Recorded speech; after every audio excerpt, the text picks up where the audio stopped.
First of all,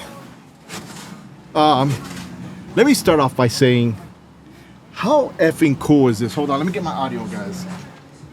This is what really happens. This is an event. Listen, this is what you call an organized chit show. Wait for it, folks. Alfred Montaner here.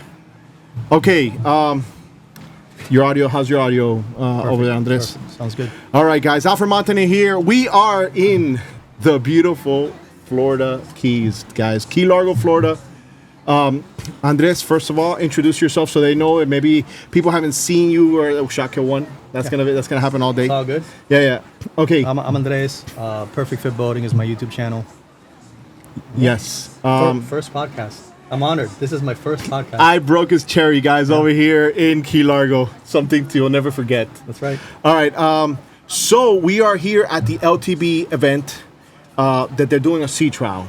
So we actually did a sea trial event with them a couple days ago, which last weekend. Like last weekend in Fort Lauderdale, which was an amazing event for them. They sold a bunch of boats, and they actually had their client base that was interested in the 32 see it for the first time. Yeah, and today they have the 20 foot as well, so they have their full lineup here. Yeah. Yes. Yeah. And guys, this is just not going to be an LTB Chit Show podcast. Big shout out to MyBoatVideo.com for sponsoring this event, which is, if you're not on MyBoatVideo.com, you want to be on there, guys. Put yourself on there, your dealer, broker, whatever you are. If you're in the boating world, you want to be on MyBoatVideo. Okay, Andres, first things first. How deep do you want to take them? Hey, it is what it is. It is what it is? Yeah. Like weird is, or like the conversations we have behind the scenes is, or what? We'll give them a taste of that. Okay, so we're gonna give you guys a little bit of everything, guys. Okay, let's start off with, what was your impression of the 25 and the 32? Because it was your first time last time to doing the sea trial on the 25. Yes. And I had a conversation with you afterwards. You called me excited, and you're like, "Hey, Alfred." Yeah. So I've sea trialed every single LTB already. Okay. The only one I was missing was the 25. I'm missing the 20, which I'm going to do today. We'll do it today. We'll do it together. Oh, you want to be on? Yeah. Okay. Yeah, we'll do it together. Okay. And then we'll do a walkthrough while we're on the water. All right. So you're breaking my cherry later. Yeah. All right. This is getting weird, folks. So the 32 is a beast. Yeah. It's an expensive boat. Wait. Hold on, expensive. Let me finish. Not compared to the market, because you can get a 32 LTB and a 25 for the price of some of these other 32 foot boats. You can get two of those boats for one price of a comparable boat. Which I think in the end, at some point, the big boys are not going to let all these smaller manufacturers take their lunch, right? Yeah. And that's what I'm hoping for. I'm hoping that at some point that the market adjusts to the reality of, hey, it's not COVID times anymore. That's what these guys are doing with these boats, is that they're challenging the market, and these other manufacturers have no choice but to say, hey, we got to do something. Speaking of that, I hear things through the grapevine, and I'm hearing that some of these manufacturers that are bigger are not doing too well. Hey, I don't know how deep you want to get. Listen, we're not going to get that deep there, because I don't want to cease and desist on here on YouTube. Alfred talking shit at the boat show. No, listen. Being a creator, we know and we hear a lot of things, man. We hear a lot of things. So what I would tell them is, be careful who you give your deposits to. Right. Right? Because in the end, sometimes maybe your deposit is exit liquidity for that trip to Jamaica, and you never come back. I don't know. Exactly. But whatever, it is what it is. That's not going to happen with LTB. They're selling boats, and they actually, they've been fabricating them in Fort Myers. They're the only company in Fort Myers that actually builds boats. Really? Really, yes. When I spoke to Ross, he told me that that's one of the challenges, and also one of the good things and bad things that he has being in Fort Myers, is that they're the only ones that actually build boats there. And that's a great boating town too. Oh, listen, Fort Myers on the water. West Coast is awesome boating town. Listen, the whole West Coast, there's a whole dynamic of people over there that fish a different way than what we're used to. Yeah. So back to your question, when I called you, I had ridden the 25, already ridden the 32. I've been on the 20 before. Yeah. In my opinion, it's not that the 25 is better than the 32, because you're comparing apples to oranges at that point, but That is my favorite 25-foot boat on the market. And I've been on many 25-foot boats. That is my favorite on the market. I will say, because I've had conversations with you in the past. Oh, there's Ross coming in here. Oh, boy. Oh, boy. Oh, boy. Uh-oh. Wait for it. We got Ross. How was that sea trial right now, Ross? It made you feel good about yourself, that's for sure. It makes you feel good? What, were you on the 25 or the 20? I was on the 20. So you were doing a chit show. yeah, I was performing one. It was in the works. Oh, okay. So I heard people like freaking out. Like literally they were screaming. Oh, yeah. I mean, you had a couple like people. Get in here, Ross. Hey guys, if you haven't met Ross, Ross is 7'4" over here. That's why I look a little smaller than him. But he's a very tall guy, and he is, I would say, the face of LTB. Yeah. Right. Something like that. And someone that likes to fish and all that good stuff. I love it. This is the guy you're going to talk to when you guys call LTB and my mother says I have the face that only she could love. Well, okay. You know, we're actually talking. We're just talking about the 25 right now because you know, Andres was the first time last week was the first time he was on the 25. Yes.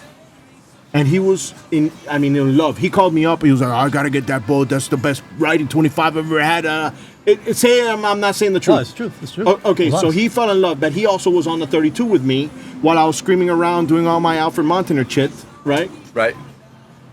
But that 25 is a gangster, bro. It's an amazing boat. It's an amazing platform of a boat. Me personally, if it were for me, like, nothing against the 32, I'd get a single 25, a single motor, LTB with 25 foot. For South Florida? Oh, all day. Boat. There's nothing else that I would need for. Yeah. Like if I really wanted to cross to Bimini, I could do all that stuff. Yeah. Now, if I want to go ahead and start doing, you know, heavy offshore fishing, Ross type charter captain type shit. Yeah. Flag is up. Look on top of the T-top. The flag is up over there. If you're looking over here, Ross is trying to be a boss still, and he doesn't realize that he's on a podcast right now on the Chit Show. I was just making there was no chittery going on. Multitasking. Guys, he's supposed to be playing podcast guy here, but for some reason, $100. Okay, so back to the 25. So you got this 32. We just did the unveiling of the 32. Really, the sea trials and your diehards that really wanted to get to know and see the boat in Fort Lauderdale. How was that? It was incredible. We had a great turnout. We had some people come all the way from Charleston, South Carolina. We had people come all the way from Stewart, Fort Lauderdale. And I think, meeting us in first person, going through the boat, talking about builds, how long we've been around, obviously providing boats to 70% of our customers are charter guides, fishing guides, commercial, and obviously as we're looking out here on the dock, we see a beautiful pink boat. Beautiful. And that's a commercial boat. That guy in the Florida Keys, which is what you would expect. That guy has a competitive advantage with all the other charter captains in this area because everybody's going to know that is Captain so-and-so with the pink boat. Exactly. That's what they're going to say. Exactly. And obviously that boat has a ton of live well space. He does a lot of bait fishing, does a lot of lobstering commercially. And it's awesome. At the end of the day, it feels good about me because we're supporting tourism. People that travel all over the world, come to the Florida Keys. Obviously, this is a great destination. It's worldly known. For people to come down here to book a charter, to jump on a boat that was made here in Florida, it's a good experience. And I think it's a great experience for visitors to come down here, enjoy the Keys, and fish on what's made here. And obviously, a lot of my guys that own my boats, they're phenomenal. We have, 3 25s on deck. A lot of people are open arms, allow us to use these boats for these certain sea trial events. Getting people on different power packages, we could grab the customer, we ask, hey, you want to ride on a dual engine, you want to ride on a single engine, or you want to ride both to see a difference. And that's how we're able to come up with that customer's decision of what suits his family and for his needs as well. So a guy like Andres that knows about boats, right? I pretend I know about boats on YouTube, guys. I actually know more than what people think I know, right? Yeah. Of course, but I do that on purpose, right? In the end, my goal is to put as many eyes on different boats around the world so people can make an educated decision on the purchase of a boat. Correct. Okay, so a guy like Andres that knows about boats, that knows about the build, what are guys like him like? Because you have a diehard charter captain fishing following that says, I need to see that boat before I make a decision on another boat. I need a sea trial. What are they looking for, and what do they like on that realm, that charter guy? Because I would see it different. I would say, hey, listen, I'm a weekend warrior. I go with the family during the week every now and then. I'll do it like that. But you're targeting a lot of diehard guys. What would you tell guys like Andres that know about the build? Tell them about. Well, Andres, he's perfect fit boating. He does a lot of YouTube videos of rebuilding boats using different lamination schedules, and I think that was a big conversation between me and him, talking about lamination schedule, talking about how we build the boats, what kind of obviously a resin that we're using, and core mat and stuff like that, and obviously you got people that are, not everybody has knowledge of glass like obviously Andres does, but to hear it from him. For him to say it to somebody else, it means more than just me, because, as an owner of a company, as a partner of the company, my word can only go so far. Yeah. And unfortunately, it's his word that carries further for me, because it's a third party. He has the boat, which is huge. He's experienced it, he loves it, and his words carry farther than me. Which is huge, because we went to the factory and we actually did a factory tour. He did his version. Uncut. I did my version. You guys even showed us exactly what you use and why you use it. Yep. On how you build your particular boats. Okay. Correct. And I think also the client, and Ross said that clients may not know about lamination schedules, but if you're purchasing a boat that's going to cost money over $100,000, you should educate yourself a little bit on those lamination schedules, what those things mean, why it means, why this boat, is show them that. Put it in front of the camera, right? Yeah. Why this boat is this thick? Put it in front of the camera. Over an inch, because you can go over any sandbar with this. Have you attacked anybody with that anywhere, Ross? Not yet. Have you used it as a weapon? I could. Yeah, I think you could This too. is bulletproof. This is a legit bulletproof. Okay, so somebody is looking at this right here. Okay, they're seeing this thickness, right? When somebody hits the side of a boat or something, they're always like, and then the noise it makes, The echo. yeah, it'll be like, oh, this is garbage, or this is something that is built strong, because Mother Nature is always going to throw you a surprise at some point when you're out on the water. Absolutely. The most important thing, these guys are running 300 days a year. Yeah. And they don't have time to be shut down, especially in summertime. This is very critical for tourism. As we see, we have a packed beach right here in Key Largo, Florida. This is beautiful. Look at this thing. Our view's beautiful. This is beautiful, and we'll show them the views so they can see it. And these guys want to be able to turnkey, get on a boat, grab their bait, grab their rods, get their mate, and go. Yeah. In whatever weather, also. And ugly weather. And the best thing about the 25 is, as a Florida Keys boat, you really don't have to depend too much on the weather. It's a great platform of a fishing boat. For a 25, I think it does just as much as any other boat under 30 foot. Yeah. So Andres, what are some of the things that, and some of the people that, because you just finished your 25-foot sea trial video on YouTube, which is a fantastic video, because you went deep into it. What questions after the fact were you getting from people in the comment section, in your DMs, because we get a lot of DM messages? So the questions that I got, because I basically covered a lot, I covered most of it. Yeah. The questions that I got were more, is it customizable? Like, are there different options? So, and it is. You guys have forward seating and stuff. You guys have rear seating. As you can see on that 25 that's over there, it's such a completely different look to the other 25 that was there. The right? orange one that we did the video in Miami. Beautiful boat. And that's what I think people are more concerned about, is the customization of the boat and what they can do, because everybody has different needs. Not everybody's a charter captain. Some people want to go to the sandbar. Some people like to do a little bit of both. Yeah. So, and that's what these guys do, is that they're able to customize it to your needs. That's what's great about these manufacturers that are semi-custom manufacturers. So Ross, after a week ago, we were in Fort Lauderdale. You had about 15, 16 sea trials. Today, can you say that you had 1, 2 sales, anything, maybe nothing? We have 4. 4 for sure. So we have one going to the Caribbean. Okay. And then we have one going to France. Two 25-footers. And then we had 232 sales as well. Okay, and then you obviously have people that rode the boat that are probably ready to make a move. They're still thinking. We had a couple of those customers that are obviously, we have one guy that's downsizing from a boat just because of age. You know, he's in his mid-60s. Kids are out of the house. Okay. He needs something a little bit easier for him and his wife to get around, but he still wants the capability to go offshore and go to the Bahamas. And you know, and then you got some of these guys that are wanting to step up. I mean, last weekend we had 2 repeating customers that owned our 25, and you know, now the kids in the family are getting bigger and they want to get into something. They know about their boat. They love their LTB. Great experience, and they're wanting to get into something just a little bit bigger, something more comfortable and more spacious for the family. Well, okay, so in your opinion, say that guy that lives in South Florida that says, hey, I want to go to Bimini once a summer. Is the 25 enough to do that? Absolutely. Absolutely. All It's day. more than enough.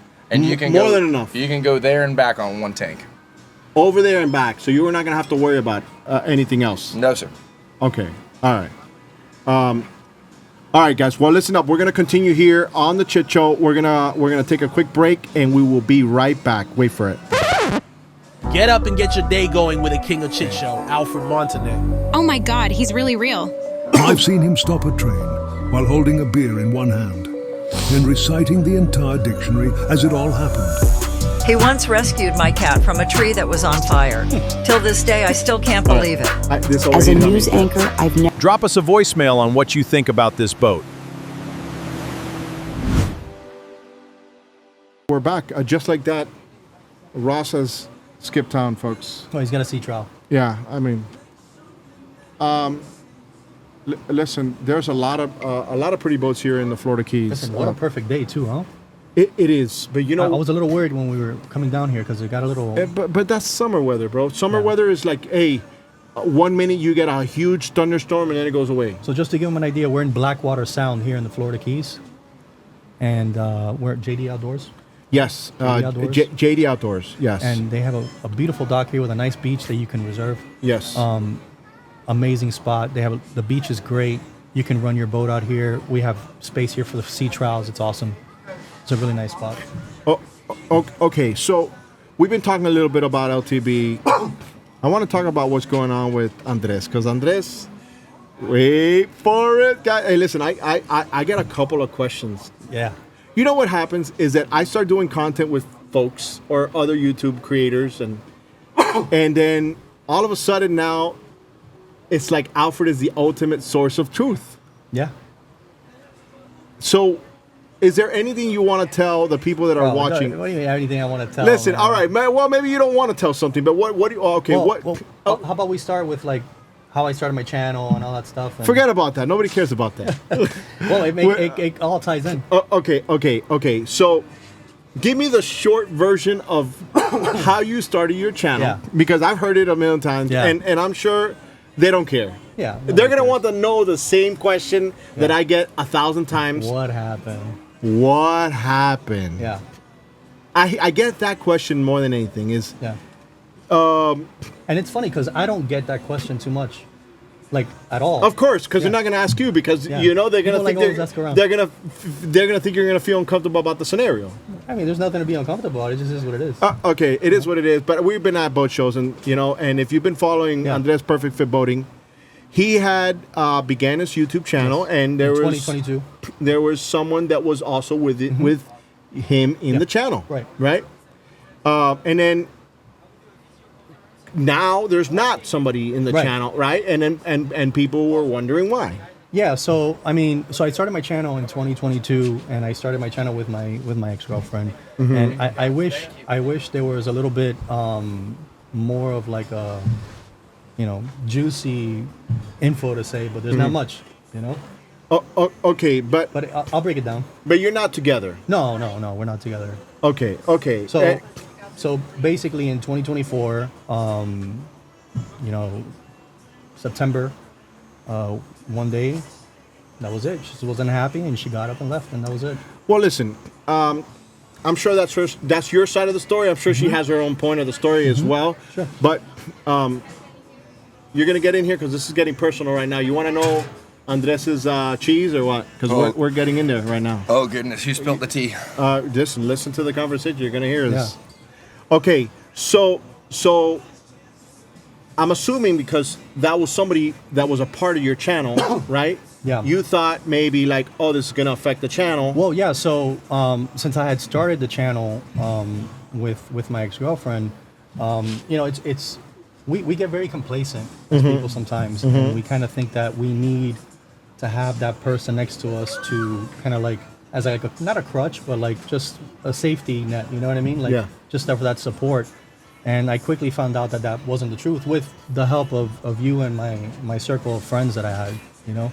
But you also, I think, realized that the people that follow you were there for Andres and what Andres does in the boating world. Well, yeah. What ended up happening was, and I'll try to keep it short so it's not too long, was, the breakup happened suddenly from one day to the next, and I accepted it. Yeah. Right?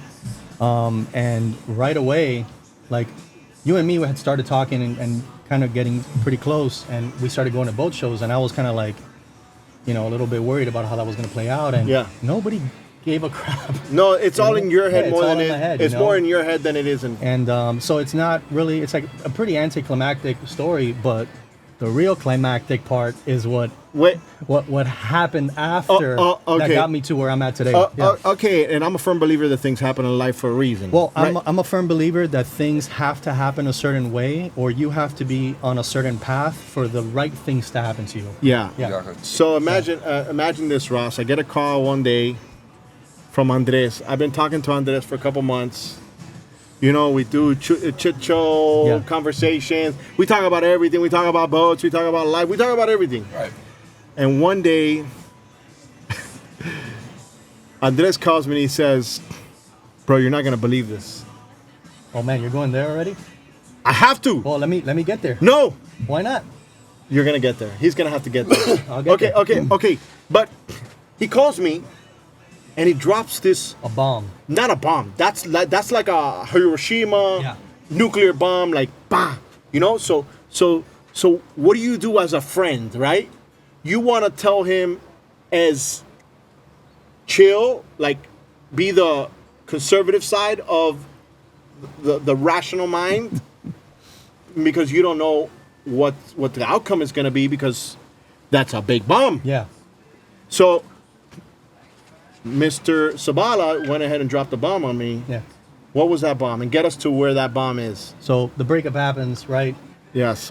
This is Chit Show for real. Listen to this. This is Chit Show. This is Days of Our Lives shit right here. This is the literally Days of Our Lives, guys. This is exactly Days of Our Lives. So the breakup happens, and look, I've had a divorce before. I've lost a house, so this is like a cakewalk. It's whatever. It's a breakup. It's no big deal. You're a pro. But I'm a pro, right? Yeah. But after that, my relationship with you grew a lot.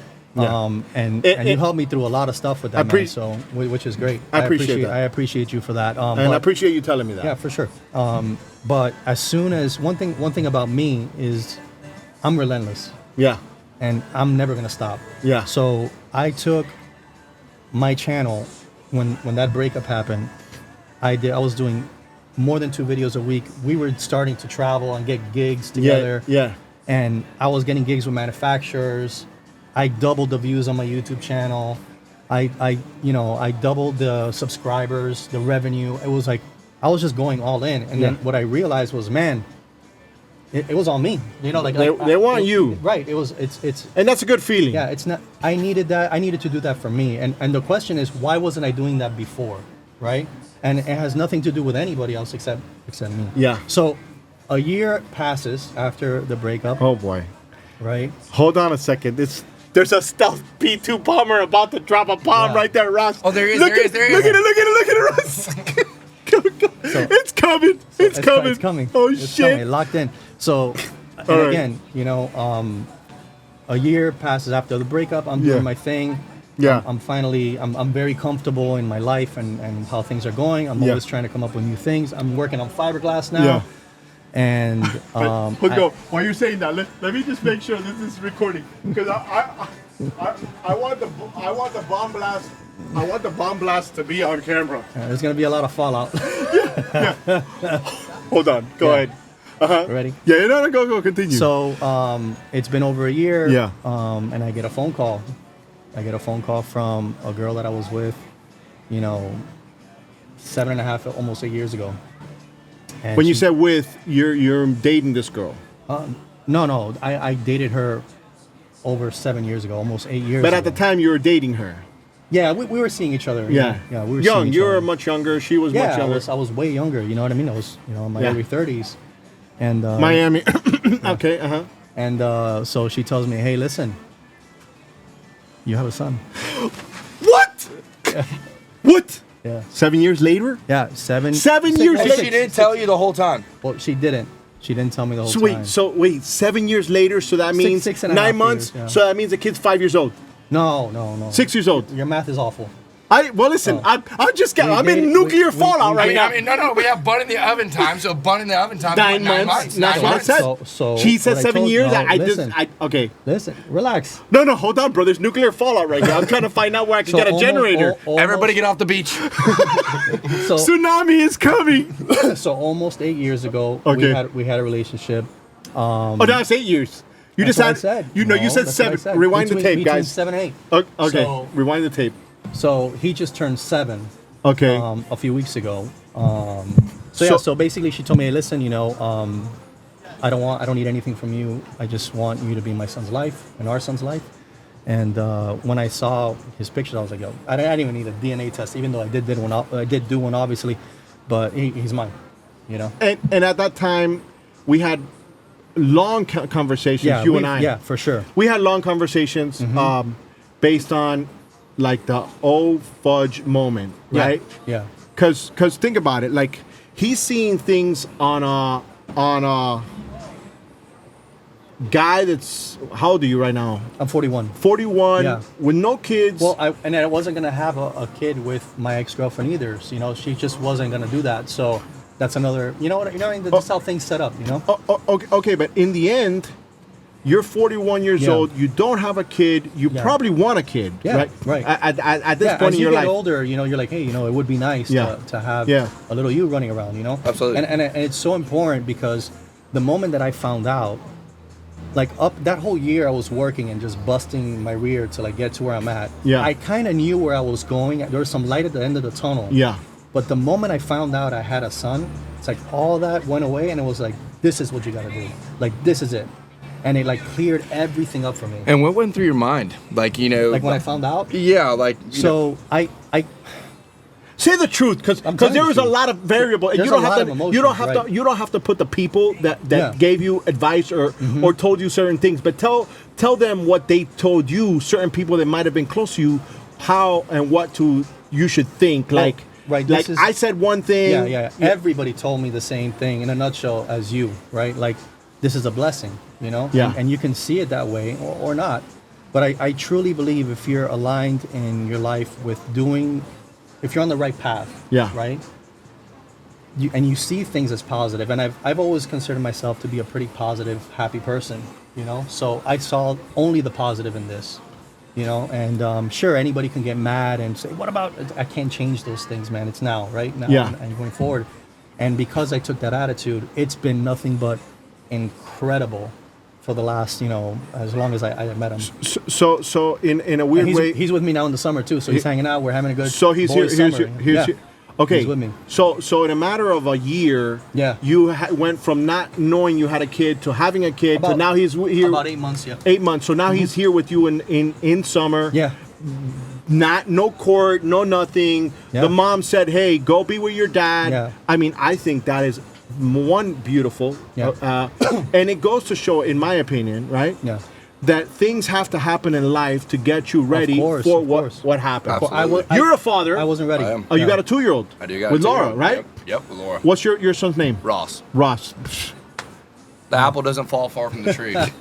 And he actually was around the boats. We saw him in Fort Lauderdale. Here's the worst part. So Laura gave birth to him, and we're 2 days in the hospital, and they're not discharging us because we haven't picked a name for him yet. So here we are, ready to leave, and Laura's like, "Well, your time has came. What name are you going to choose?" And I was like, "Ross, it is. All right. Let's go. Let's get out of the hospital. Let's go home. Yeah, let's go. I need my own bed, please, and a home cooked meal." So I joke around with people because when listen, when you become a parent and when you become a father, it changes your life. It changes you, and it changed my life. It changes you because there's something bigger than you that you have to make decisions for. I used to do reckless shit all the time. Yeah. If it was reckless, well, listen, if it was more reckless, I would want to do it. Then you have a kid and you're like, I can't do that. Not because I don't want to, not because I can't. It's because I just don't think it's fair for me to put myself in that scenario, because if something happens to me, that little kid is not going to have their dad in their life. Yeah. Absolutely. And it's hard to understand that when you don't have a kid.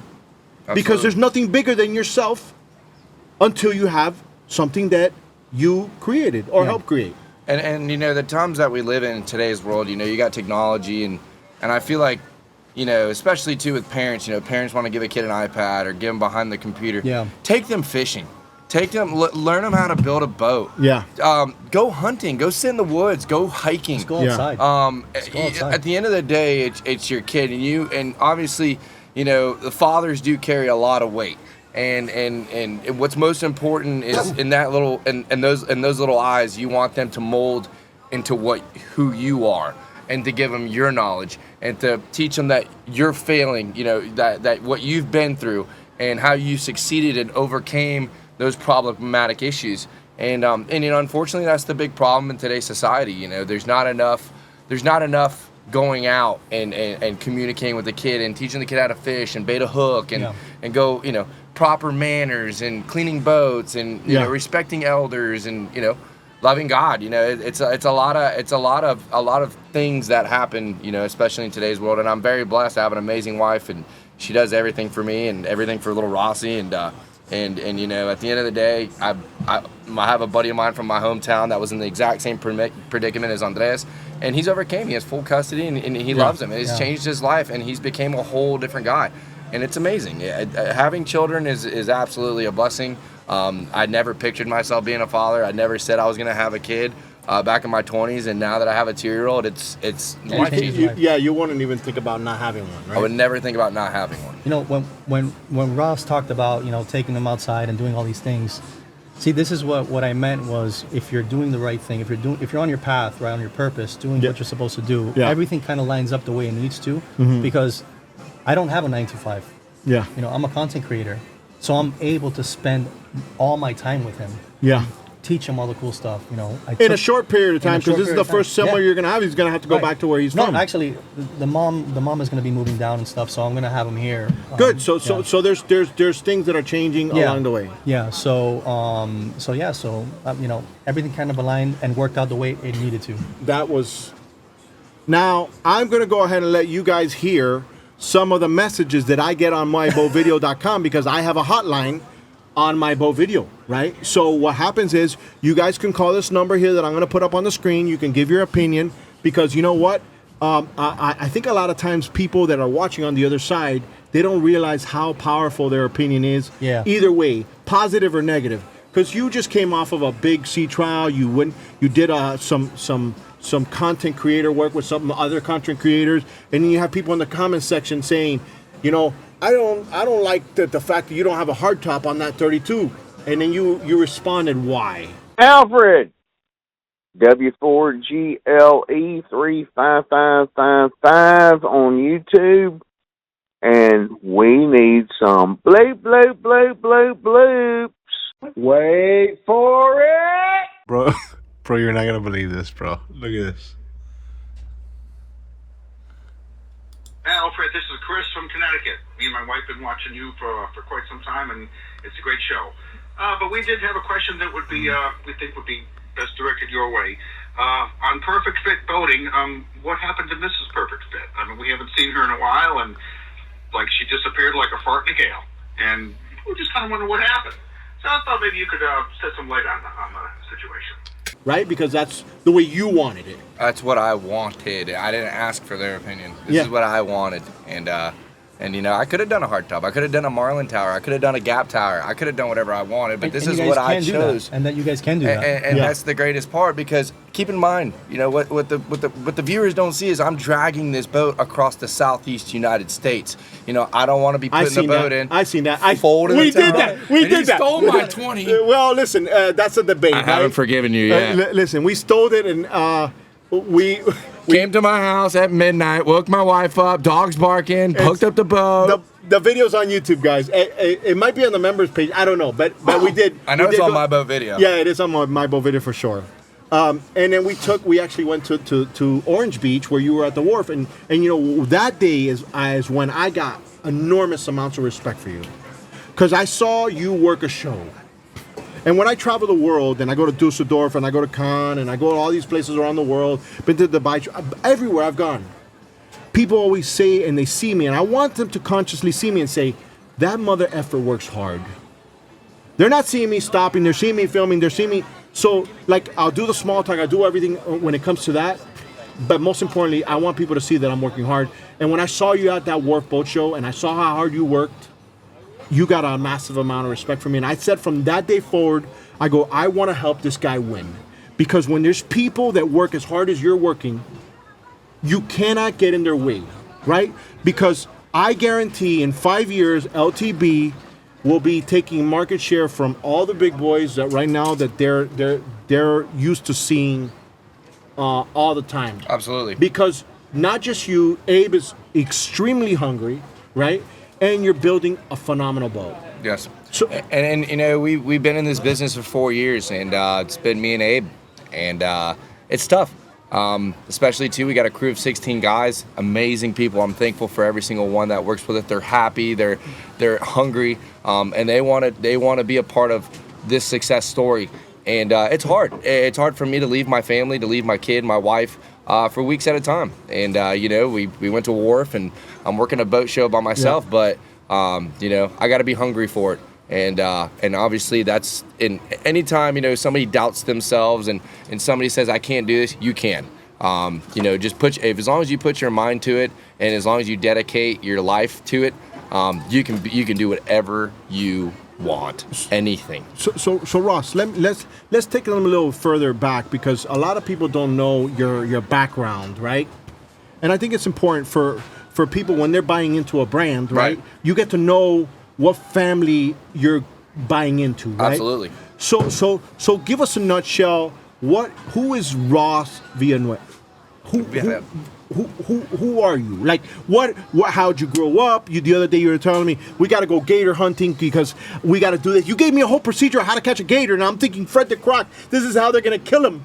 Exactly. But you're like a Florida guy. Correct. Like he was like, hey, we're gonna go on the airboat. Wait until we're gonna do it. You got to go to the FWC. You got to ask for this license and this tag, and then if you win the lottery, I was like, bro, my head was spinning. I was just seeing content everywhere. So tell them about Ross and how you got to LTB. Like, how did LTB come into fruition? I know that you guys purchased the company from another person. I know that there's a comment section in all of these forums that say, so-and-so LTB went ahead and did me dirty, 7 years ago. That had nothing to do with you. Exactly, nothing to do with me.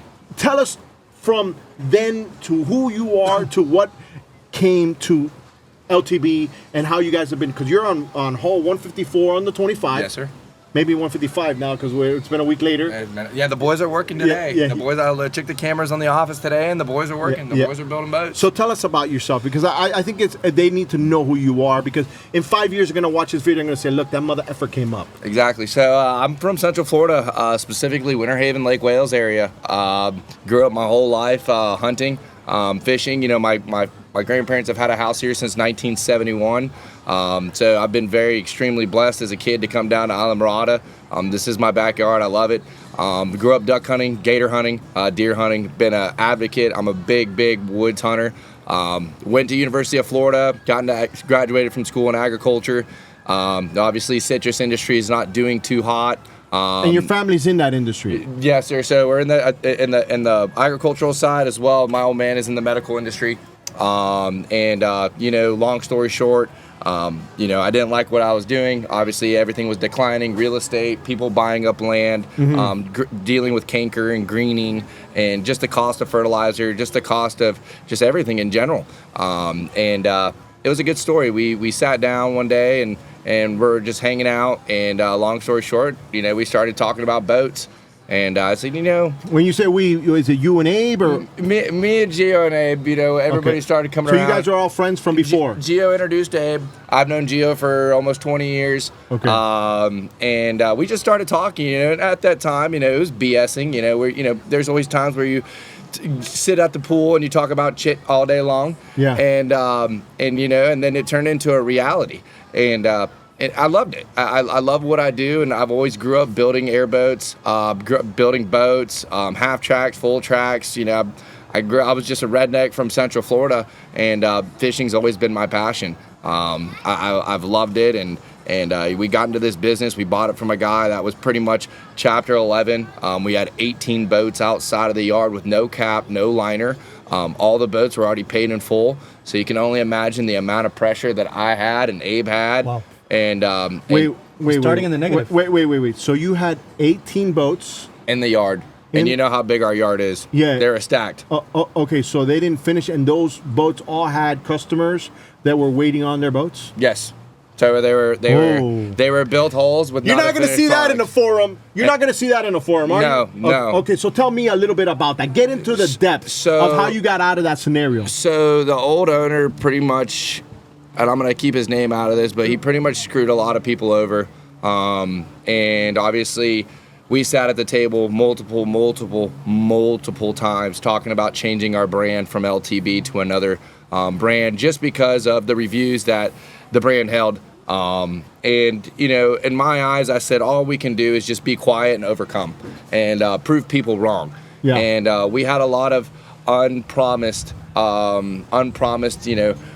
boats that, we had to build. We had to, and obviously. So you built those boats, those commitments that the other owner had, you fulfilled those? I fulfilled those. Every single customer along the way? Absolutely. We took a huge loss. We took a massive, over $500,000 loss our first year. That's crazy. Pulled on line of credit, exhaust fans, overhang ceilings, air compressors, curtains, and that's and new gantries for the boats, cradles. There's a lot of stuff that really people don't see how much money it takes to build boats and build a good quality boat. The mold all the molds are shot, all the small parts are shot. So we had to remake everything, and we were just new to this. So it's like, we're all looking at each other. All right, so we got 18 boats outside. There's no existing liner. There's no small parts. All the small parts are shot. Well, how do we go about this? Yeah. And it was probably the most difficult 13 years of my life. I worked 16-hour days. I worked Monday through Saturday. I lived inside of the office. I even had an air mattress. I had an air mattress inside of the office. Elon Musk does the same thing. And look at him now. And I lived there. I lived in there, and and it's great going back to the family. I have a great supporting woman that obviously saw something in me and saw something in the company and saw what I wanted to do to LTB, and all I did was just overcome. And still to this day, you still got some of those people that are commenting, but these guys don't know. Like, these guys haven't talked to anybody. You get keyboard warriors, but you don't have the keyboard warriors don't want to reach out and say, how was your experience with Ross? How was your experience with LTB? How's your experience with Abe? How's the construction So it's like, and it's not even worth my time replying to them as much as I respect them, and their opinions are great. We live in a great country of freedom of speech. Yeah, absolutely. And you're going to, listen, I always tell people, if you don't have people commenting or saying bad things, you're not doing anything to rise, right? Exactly. Because your haters are a verification that you're doing the right thing. Correct. There's nothing worse than being irrelevant. Correct. Right? If nobody is talking about you, you should be more upset and more mad about that. Absolutely. So I mean, I take full pride in creating, like now my biggest obsession is MyBoatVideo.com and all that stuff, and I'm building this for the industry. It's super hard right now. The people have no idea all the challenges that I do. Andres calls me every day and I'm like, hey, I gotta call you back. I'm right now fixing a chit show here on the website that I'm fixing and creating and building, because everybody sees the outcome, but they don't know the journey. And the journey to get to where you're at now, where you're at JD Outdoors in the Florida Keys, sipping on daiquiris, eating food. Everybody only sees This all came with hard work. Yeah. So it didn't just happen like that. And we're also going to sit down in a little bit and talk to Abe. Actually, Abe right now is running the 32 with the sea trials. With Missile versus Boats, with Ariel. Okay, so, and Missile versus Boats, and we'll get him on there because he has a big following on Instagram. Let me talk to you about something strategic that I saw that you guys did, and I think it's extremely important. And one of the reasons why I've positioned MyBoatVideo the way I have is because I want manufacturers like you to be able to contact to us as creators and hire us, not just one, but multiple all at once. And when you found that out, the very first time we did a partnership together, you said, hey, I want to do my Miami show with Fresco Channel, Andres, and you. What can we do? And we did a promotion that went very well because you chose not to go to the Miami Boat Show. You decided to go and rent a slip not far from the Miami Boat Show. Tell us about that strategy, and you're continuing that strategy. You also did the introduction in for the 32 in Palm Beach, which you were actually at the show, and then you pivoted right back to the events, Absolutely. Which is what you're doing now. So tell us about that, because it's obviously working because you're selling boats. Absolutely. So, in the times we live in now, you have, these boat shows are just becoming unaffordable. It's disgusting. And unfortunately in today's world, you got a lot of private equity companies. You got Pursuit, you got Grady White, and they're great boats. You got Regulator, fantastic boats, but they can carry that overhead cost. And when it comes to a small boat builder like us, I consider us to be a mom and pop shop. It's hard. It's hard to spend $30,000, and that's without hotel rooms, that's without eating, that's without the car, the gas, the diesel, communicating to people all day long. And it's a very, very, very tough. I would love to be in the boat show, but and that's just having one boat at the boat show. And that's just having one boat at the boat show. Yeah. And what we've been thinking about is just hosting home events and making people feel welcomed. Last week we had coffee, we had a charcuterie board, we had sandwiches. It was perfect. It was great. It was awesome, and people feel special. They feel welcome. They feel. You had the chit show going on at the couch. Yep, and we had. I felt honored. We did have the chit show on the TV, and it was a great event, and it's amazing. Like, even what we did in Miami, we were right off of Rickenbacker. Yeah. We had the boat, the 20 and the 25, 225s in the water. Yeah. We had a blast. I think we sold 6 that day, which is amazing. Which is incredible compared to what you would spend at the actual show itself. Correct. And you're not even at the show, and then people that know you're going to be there because you promoted it heavily before the actual show. Correct. So that's a great strategy. You promote, hey, we're going to be here, you're going to be here, you're going to be at the show. Take an hour or 2 hours of your day, and we'll come to get an Uber and come to meet us at this dock. We'll make it easy for you to do a sea trial in our boat before you make a decision. Absolutely, and you're getting more quality leads. The people that are going to be driving out of their way from that boat show to your house to get on your boat, it shows that they are interested in your product. Unfortunately, the boat shows are great. I've met a lot of amazing people at the boat show, but you got some of these guys that want to give you the 40-minute roundabout. At a show. Calentonas, yeah. Calentonas. That have no Tire interest kickers. on a boat, but they want it. And I hate to say it, but I had a guy ask me, "Hey, can you build me a boat for $60,000?" And he well knows that a motor is $30,000 today, or more, depending on which motor. Well, that's just the motor. Now you got to buy the prop. Now you got to buy the rigging, and that's the one thing about what nobody understands. Why are boats so expensive? It's not the boats, guys. It's not the boats. It's the engines. It's the rigging. It's the steering. It's the props. It's the labor. I mean, the minimum wage right now is $15, and it's hard. It's hard. To rig a boat, is $14,000, and people are like, how come? Well, you have wire, you have crimpers, you have battery connectors, you have shrink ties, you have tie wraps. It's like, it's a lot of the things. It's time. It's time. And it's very hard, for people, the people that are in the industry and understand boats and talk about boats, they know. But the people that are shopping for a boat, they don't understand where the numbers come from. Yeah. And that's what I was mentioning before, is where the customer really has to become educated. Yeah. And try to educate themselves a little more, because it's real easy to say, oh, that boat's too much money. Compared to what? Exactly. Compared to what? Well, look, we, Andres and I, when we left the Orange Beach, boat show with you at the wharf, we actually took a drive to Dothan, Alabama, and we did a video at a manufacturing facility called ALK.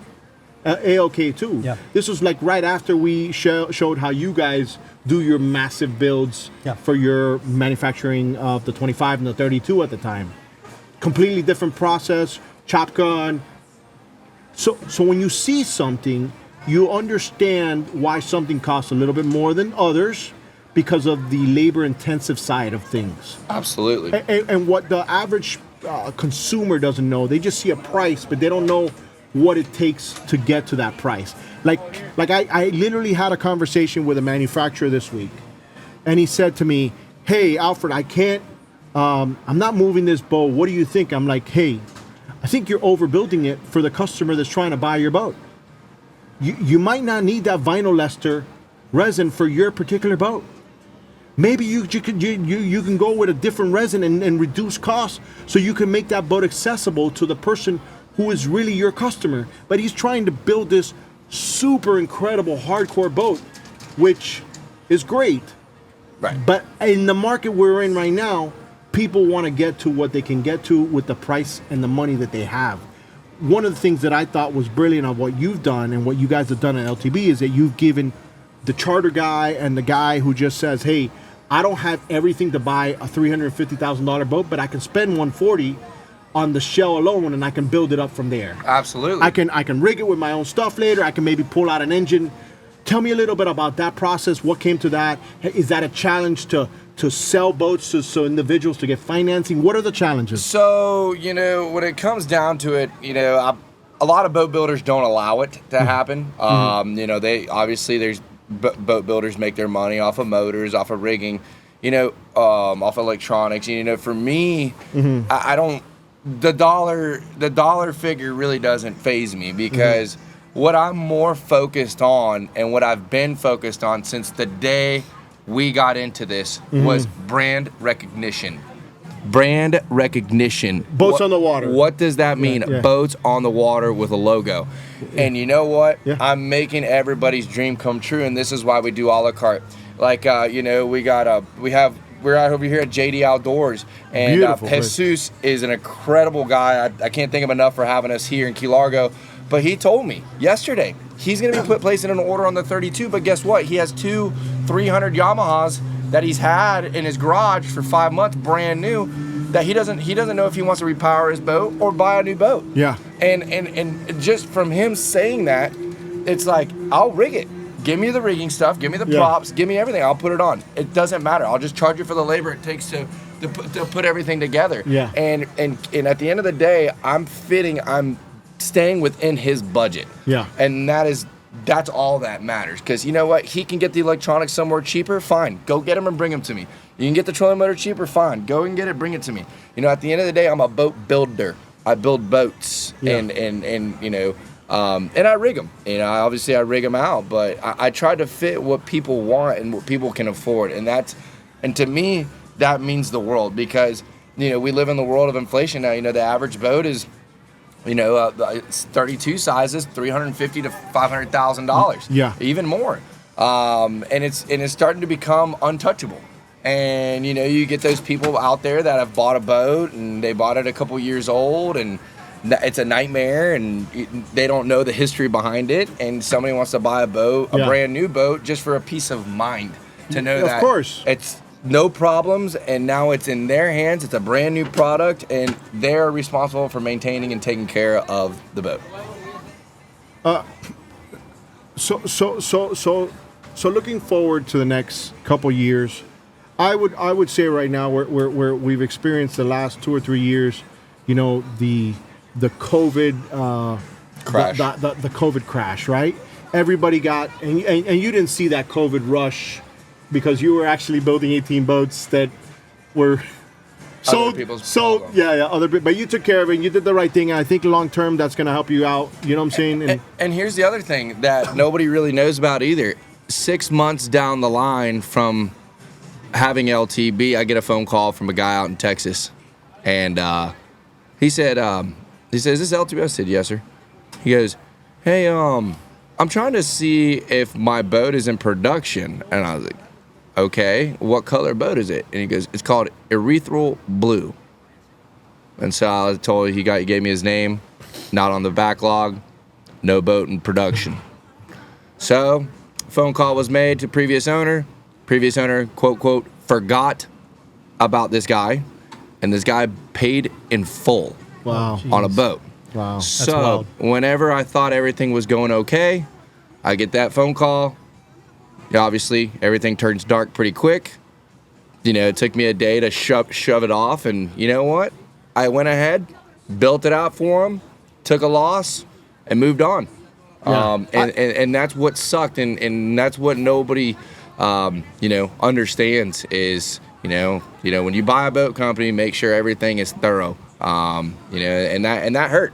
And at the end of the day, he was super understanding. He was super helpful. He's very nice. And to this day, me and him still talk. We talk probably once a month. That's awesome. All right, so we're gonna go ahead and take another break now. We're gonna go ahead and talk to Abe. We're also gonna do a run. Me and you. Maybe we'll bring Andres because he ran the 20, and we'll do a video. You're taking me with you, bro. Yeah, the 20 because I haven't been on the 20, and I know that there's no one better than you that knows the 20 because you actually wanted to use the safety circle, which is a feature that we have on MyBoatVideo, which allows you to follow your friends and family while they're on the water, because you're like, hey, I'm going to take this out of Fort Myers and I'm going to cross over the Gulf into Isla Mirada, and you want to do that run on the 20. Absolutely. So that's pending, guys, and we're going to do that and we're going to film it. And guys, it's an amazing product. The safety circle is so awesome. There's so many things that can happen when you're offshore, so many variables. Your VHF, your electronics can go bad, your EPIRB's dead. There's always ways to keep safety on, and I think the safety circle is incredible because you can turn it on, exit out of your phone, put your phone anywhere. You don't have to leave the app open, and it tracks you and it tracks your location. And I think it's a great feature. It's something that when I build these products and these things on the site, I build it with the idea of what's happened to me and what I can do to help someone possibly avoid an injury or save a life. Right? Absolutely. And I'm not saying it's the greatest since sliced bread. My idea with MyBoatVideo.com is to make the site useful. You guys have found the value in it when you've put entire products, entire videos on your own page. Literally, the RSVP function for this event is also on MyBoatVideo. People can RSVP, you get the email, you get the actual information, and all of a sudden, it's just simple for everybody. Exactly. So for me, because I see those scenarios, you have a QR code here. You can QR code on a table while you're gone at the boat show. It'll take you to that boat that's on display at the boat show. You can get a video and you can reach out to somebody right there. I built that dashboard for brokers, for manufacturers, for dealers, so you don't miss that one guy who just flew from California 3,000 miles or whatever to go ahead and see a particular boat, and then all of a sudden those people left early because they were partying Saturday night and they can't come early. Right. On that Sunday morning when the guy has to take a flight because, it is what it is. So, all right, guys, well, listen up. We're going to go ahead and take a quick break right now. You guys heard the nuclear fallout here with Andres. That was...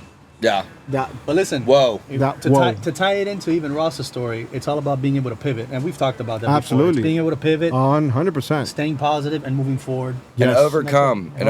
That's it, man. And that's what we do. It's incredible. It really is. And there's times, we didn't have a backlog, at LTB. And, there'd be times I come home and it was tough. Last summer was absolutely awful. It was terrible. It was probably the worst year I've ever seen. This year is a lot better. But, You know, we have to keep production going, and unfortunately, you know, in today's world, you know, we've stuck at our 68.9 base hole price for ever since the beginning, and you know, I'm going to be giving out probably another 6 spots at our current rate before we raise the price to 10 grand. You know, unfortunately. Wow. Unfortunately. Wow. I have to. Okay, on what, the 25? On the 25 model, just mainly because aluminum is up 25%. Okay. We got stainless up 15%. And, you know, our fuel tanks, our brackets, our T-tops, our metalworks, you know, it adds up. And hardware tariffs right now, guys, hardware tariffs are brutal. They're bad. Really? They're bad. They're right around 24%.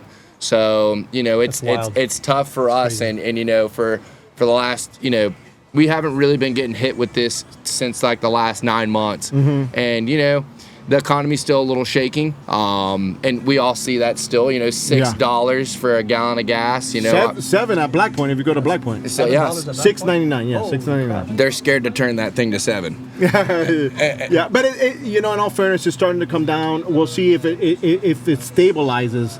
But the reality is that the prices are fixed in. I deal with my camera, my SD cards, my memory, double. Tripled already. It tripled. We talked about that a month ago, and you said it doubled. Now it's tripled. It tripled now. So think about it, like a video. Like I always keep my SD cards, and I finish and I put it away, and I buy another one. Most photographers or videographers, they get their SD card, put it in a file somewhere or a hard drive. No, I want that SD card to be my backup for backup. So a day like you, one day you tell me, hey Alfred, you have the LTB video? I go, I absolutely do. Oh shit, it's not on my hard drive because it blew up, but I have the SD card. Let's find it here, and then I can re-edit. I can do all that. So, but look, you heard it here first, guys. $10,000. So $10,000 more. When? How many slots? We got 6 left. I'm gonna give everybody the benefit of the doubt. As we're running the next couple shows, I'll be out next weekend. I'll probably be Boca Grande, Florida. I'll be running sea trials on the 32. I don't stop working. Okay. But we have some great new features coming to the 25 also. So not only is the boat going up 10 grand, but there are some very, very cool features coming to the boat. I can't really tell anybody yet. I will tell you guys when we get off. Well, I'll say now, guys. Don't worry about it. Abe will be here in a minute. We'll talk to Abe. No. Go get me a couple beers, please. Can you give me? He's signing an NDA before he gets on here.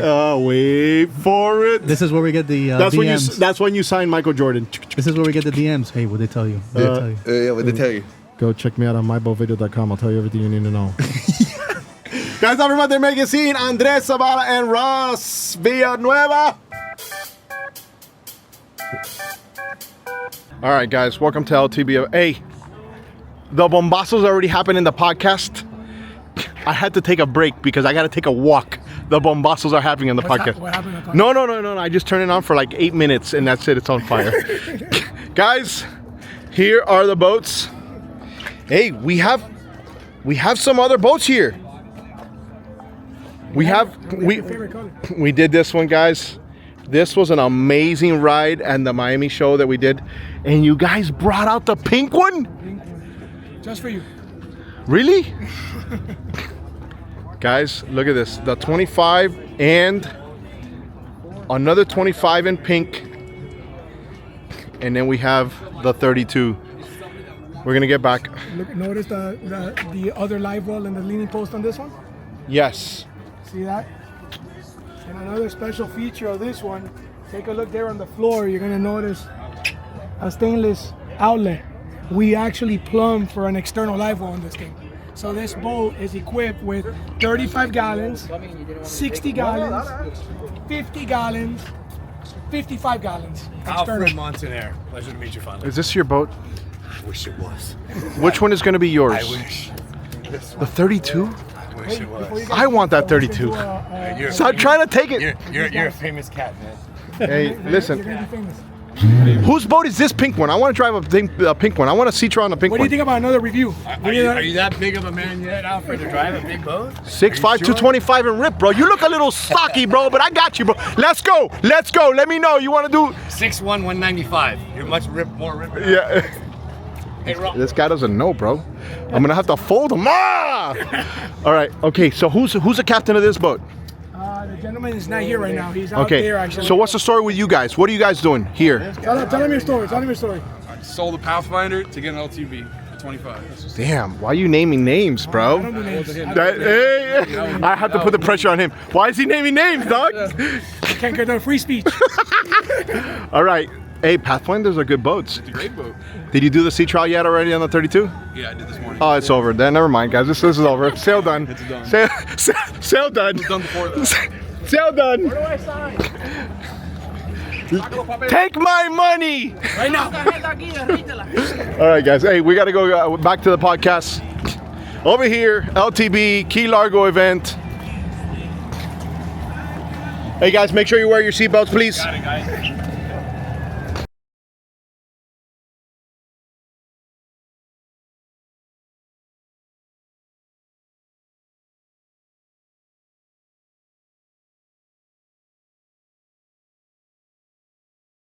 Get up and get your day going with a King of Chit show, Alfred Montaner. Oh my God, he's really real. I've seen him stop a train while holding a beer in one hand and reciting the entire dictionary as it all happened. He once rescued my cat from a tree that was on fire. Till this day, I still can't believe it. As a news anchor, I've never seen someone hit the nightly news as much as Alfred. Enough is enough, my friends. You shall wait no more. Your host and the King of Chit show, Mr. Alfred Montaner.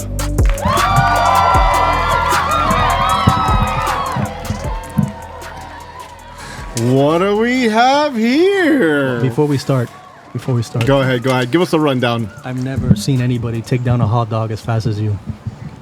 Me? Well, no, you're next. No, you too. Listen. But you just housed that in less than a minute. Hey, listen. Kind of suspicious. Listen.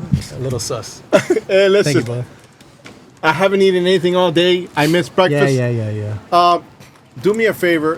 Tell the guy no hot dogs next next event tomorrow, please. Hold on, before I do the pass off to you,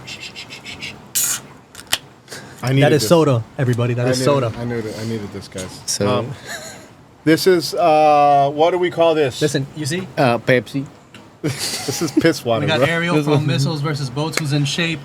I like to tell myself I'm in shape. Nah, yeah, you are. You're Stop good. it. Stop it. And then he complains to us. Oh my goodness, folks. Imagine being a creator in 2026 and you got guys like this, bro. Shredded to I thought Ariel was just a head on Instagram. Yeah. I thought it was like an AI head. It was like, all right, guys, look at this piece of shit listing over here on Facebook today.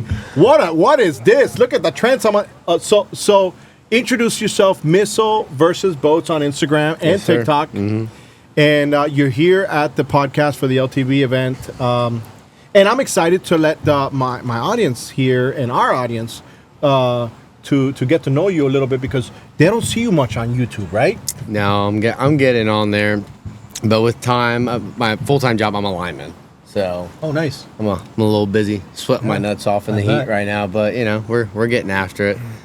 So you're the guy when there's a hurricane over here in Florida. You're like the guy that says, "Are we almost gonna be on, sir?" And you're up there like.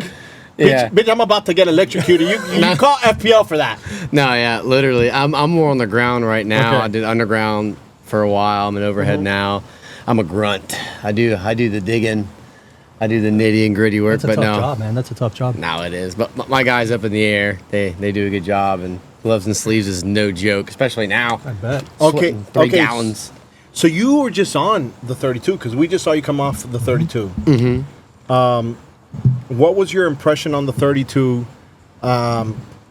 What have you liked about the LTB brand? We actually we just finished talking to Ross. We're gonna talk to Abe. Abe got sidetracked on another sea trial as soon as we got here after you just got back. I mean, this doesn't stop. No, it doesn't. And the reason why they're killing it is what they're saying, what they're advertising is what's actually going on. Yeah. I mean, you go on the 32, like when I went on it, not using any trim tabs, not using nothing. Yeah. And just true ride of the boat. And I think that's just where they're going to excel. They're not saying that, we have the best fit and finish in the game, but I'll tell you what, for that price boat, the way it rides and the way it's finished, you're not going to get a better price. You're not going to get a better deal, and you can still customize it. Mm-hmm. Yeah, of course. And I had that argument with Ross last video I did with him. because he was like, oh, we don't have the best finish in the world. I go, bullshit. Yeah. You look at your finish on the way that these guys finish these boats. I mean, I've been on boats around the world, and I've seen finishes. I'll go to Dusseldorf, and I'll show you what 100 hours on, you know, a foot of fiberglass looks like when you're doing these high-end boats that are just, you know, wood. So everybody's different. For what they're capturing, for what their customer wants, it just makes sense for that customer. No, 100%. Why are you going to go ahead and, you know, wash the same thing with the rag 100 times when it's not going to make a measurable difference? No, yeah. So I think Ross is confusing that maybe with like luxury versus that fit and finish. You know what I mean? 100%. Because it's still good. It's of course it's great. It's just like I think with them is they want to essentially like exceed people's expectations. Yeah. You know what I'm saying? They're humbling themselves. Sure. Yeah. Because the boat is better in person. I mean, he had a guy that he has a Chittum. He was going to go for a 24, went on a sea trial on it, rode it. I mean, you're talking a boat that's going to be what, 3? Yeah. 100% in the 3s. Yeah. You know what I mean? And Hall's doing, I mean, those boats are badass. But like, and he rode on a 25, deposit, riding a 25. So I think that speaks volumes. A lot of deposits. That's huge, yeah. No, I mean, they're killing. They're sea trial. But realistically, right? If I'm on an LTB and I'm going to go fishing with the boys, nothing against perfection. I mean, like, I don't expect to have Chris Craft finishes on an LTB when I'm going to go fishing, you know. Which is what the boat's made for. 60 miles out. Right. Yeah, I mean, that's it's why going to get bloodied to shit in 20 minutes. Because I'm thinking about, I'm not going to care if that 400-pound, 300-pound tuna slaps, you know, blood everywhere. I don't care. It's a tool. Just like my cameras are a tool. Everything's a tool. One, with a boat, you want to get back. 100%. You want to get back, and you want to feel somewhat safe when you're out there. No, yeah. Ariel, which one? Because you've been on all 3 of them. I've been on all models. Which one was your favorite, realistically, that you would get if you could? If you like to go fast, obviously that 20's fun. It's a fun boat. I mean, you can go 80 miles. Everyone likes to go 80 miles an hour. You know what I mean? Yeah. But that 25, it's such a sweet spot. You know, you can still get pretty shallow, very shallow for that boat. For sure. And you like shallow? I do. So that's why, I mean, like inshore fishing. Like growing up, it was easier to go bass fishing, inshore fishing. Offshore fishing is expensive. Yeah, but it is. When you can get into a boat with that fit and finish for a reasonable price. That's why everyone's going to them because hey, I'm paying for the same ride, but I'm not paying the same price. So I think, and I'm just some regular guy on YouTube that likes to talk shit. Listen. I think right now, if one of my friends says, "Hey, I spent $150,000 less than you, and I got the same size boat with the same motor," I'd piss you off. That'll piss me off. Oh, absolutely. Because I was like, bro. I could have paid my daughter's tuition. I could have bought another boat. I could have bought another boat. I could have bought a top of the line truck. So the difference is like, and we broke news right today because they're saying that one of their 25s is going a little higher when it comes to price. But they're also making improvements too. Yeah, they're making improvements. More options as well because it's like, I mean, you can go as minimum as you want on these boats. You can go as cheap as you want, or if you really want to bump it up, you can, and that's what they're trying to offer to the industry. Yep. They're still, like we were talking the other day, they're still showing themselves at boat shows, but these sea trial events, it's so comfortable. Yeah, it really is. It's laid back. Sense. Yeah, it makes sense. It's what boaters do, right? You sit there. I know more people that bought boats at sandbars. They're like, man, that's a badass boat. Like, you know, maybe they don't have time to go to a boat show, but they're out their family at the sandbar. You see it, you get a feel for it, then you go to the show. But these events are actually letting people see the boat, 100%. Ride the boat. You see the people that are like-minded, that are interested on the boat just like you. And then all of a sudden you're like, you know what? I see what everybody's saying. One thing is to go ahead and fall for the hype. Yeah. Right? Because the hype is the hype. And there's nobody better than the 3 people on this, you know, table that can go ahead and shape a narrative, right? Yeah. But personally, I won't say something about a product that I don't believe in. 100%. I wear Hook Optic sunglasses. The best glasses, in my opinion, in the game. But nobody knows about them compared to the big boys. Yeah, yeah. And I don't care. I care about the optics of it. They're using a Zeiss lens. A freaking this pair of sunglasses floats. Right now, what did you just? You just got some Meta glasses? I just got some. But I primarily wear like Smiths, Maui Jims, and Bahios. And fantastic brands. But what did I just tell you? How cool would it be for those Metas to have polarized lenses? Polarized man, that'd be a game changer. Yeah, so I'm gonna talk to the people at Hook, and I'm gonna say, hey, get this lens and just duplicate it and make those people that have that. I'd wear those things. Why? Because you're actually filming short snippets of content of what you do. Speaking of that content, and you're mostly on Instagram and TikTok and short form, and we do mostly long form on YouTube. What is your channel about? And what, like, if somebody right now says, "Hey, I just saw a podcast with Missile versus Boats from Instagram. His name is Ariel Martinez." What is Ariel Martinez's channel about? Being honest about all boat manufacturers. I mean, if you had like one thing, it'd be boat pricing. At the end of the day, because I'm going to compare it to the market, and that's why I started it. I was sitting on the couch being like, this crock of crap, it's not worth that. Like in COVID, obviously, I even hate talking about COVID. My God, can we get away from that? But obviously, it had an impact on the industry. Huge impact. Massively. And people were wanting hand over fist because we had the resin problem in Texas. Couldn't get it. A Key West, most production boats, you had to wait 6 months to get your boat. So imagine a boat company like LTB, Young, whatever boat company that actually you get to sit down and build your boat. So all the used people were just like selling them for gold. It was working for a little bit. But I'll tell you, people made a lot of money selling their used boats. That's what I'm saying. They're used boats. That's because you had to wait. You had to wait so long. I mean, people are like, I just want to be on the water right now. You saw how fragile your life was. That it could literally be taken away from you with the signature of a pen. You can't go out tomorrow. And people, when they had that moment to go ahead and be out there. Oh, yeah, they were doing whatever they could. They just went crazy. And that's when I started the Chit Show, by the way. And that's why we're so massively successful, because everyone was at home watching you. Everybody's at home watching me. Who's that guy at Black Point Marina? Hey, that guy film me right now. I crashed into the dock. Why am I on YouTube? Boy, Poppy, I'm trying to dock my boat with my family.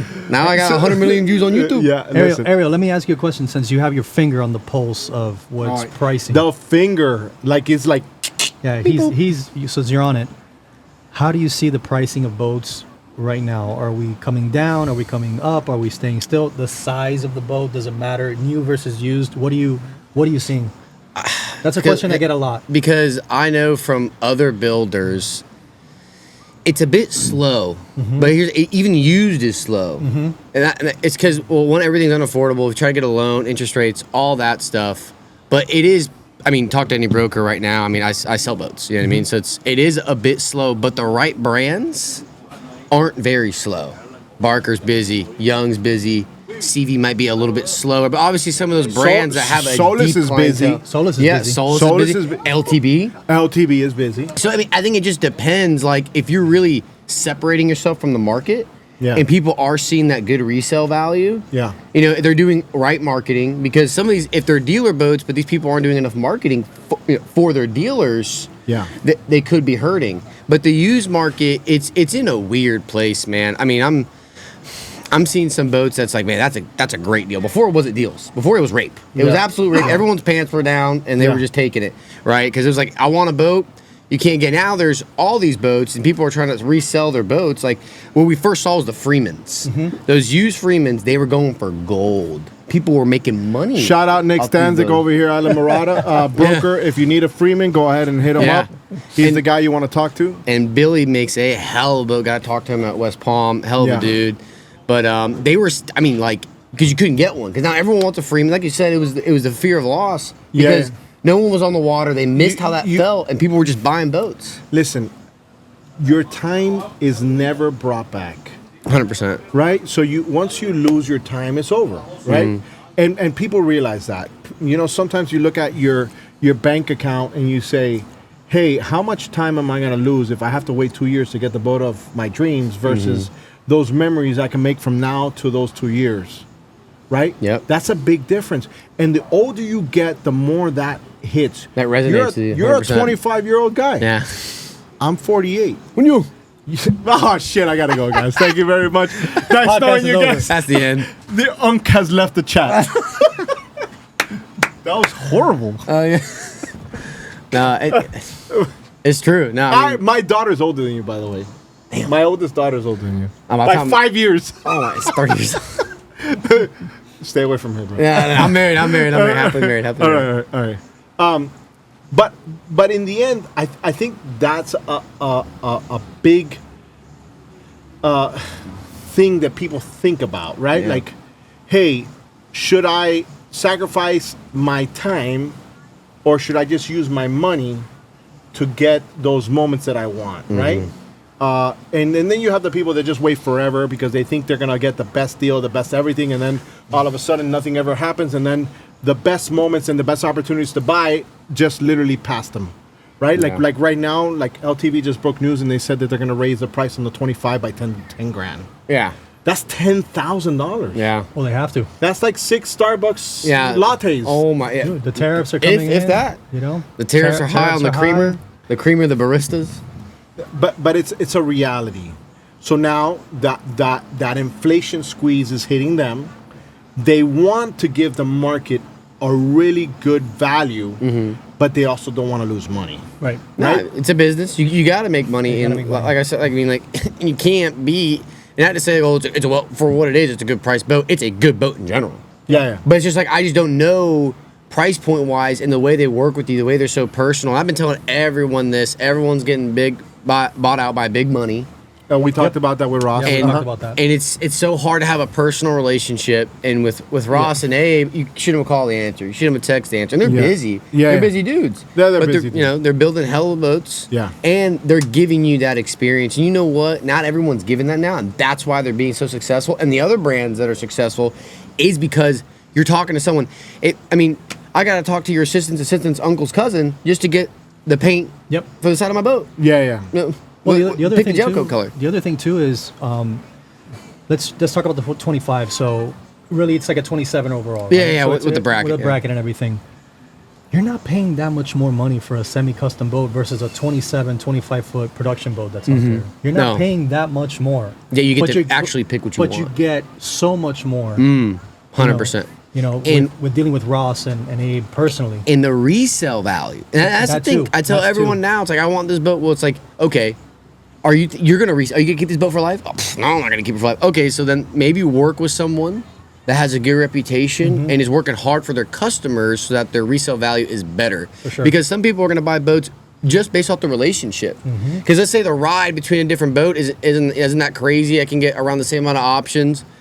But I can talk and shake hands with someone that makes decisions in that business. It does. It makes a huge difference. You know what I mean? You got events like this. That's huge. Customers come back. They're sitting here. They have some drinks. They have some food. They take care of everyone. Yep. And anyone's welcome. Not all brands are doing that because anyone can RSVP. Yep. You know what I mean? Some brands, it's like, I need some money now up front, whatever it is. But they're like, no, they give everyone a chance. Come ride in this boat. And that's why people are making that decision to pick LTB. And no pressure either. They don't pressure. No. The ride speaks for itself. I think a lot of I usually use the term fat cats, right? You build, you get to the point where you're at, and then you're coasting, and you think you're gonna be able to coast forever, and then one day you wake up and you're like, oh shit, my boats ain't selling anymore. What happened? Well, what happened is that you stop innovating, you stop listening to your customer, you stop following the trends of what's really happening. Yep. Like literally, we're 3 creators right now doing a marketing event for a boat manufacturer in the Keys, all expenses paid for. We're here. We're doing what we're actually seeing. A la carte, do whatever you want. We're not going to go ahead and filter. We're not going to ask you to uncut.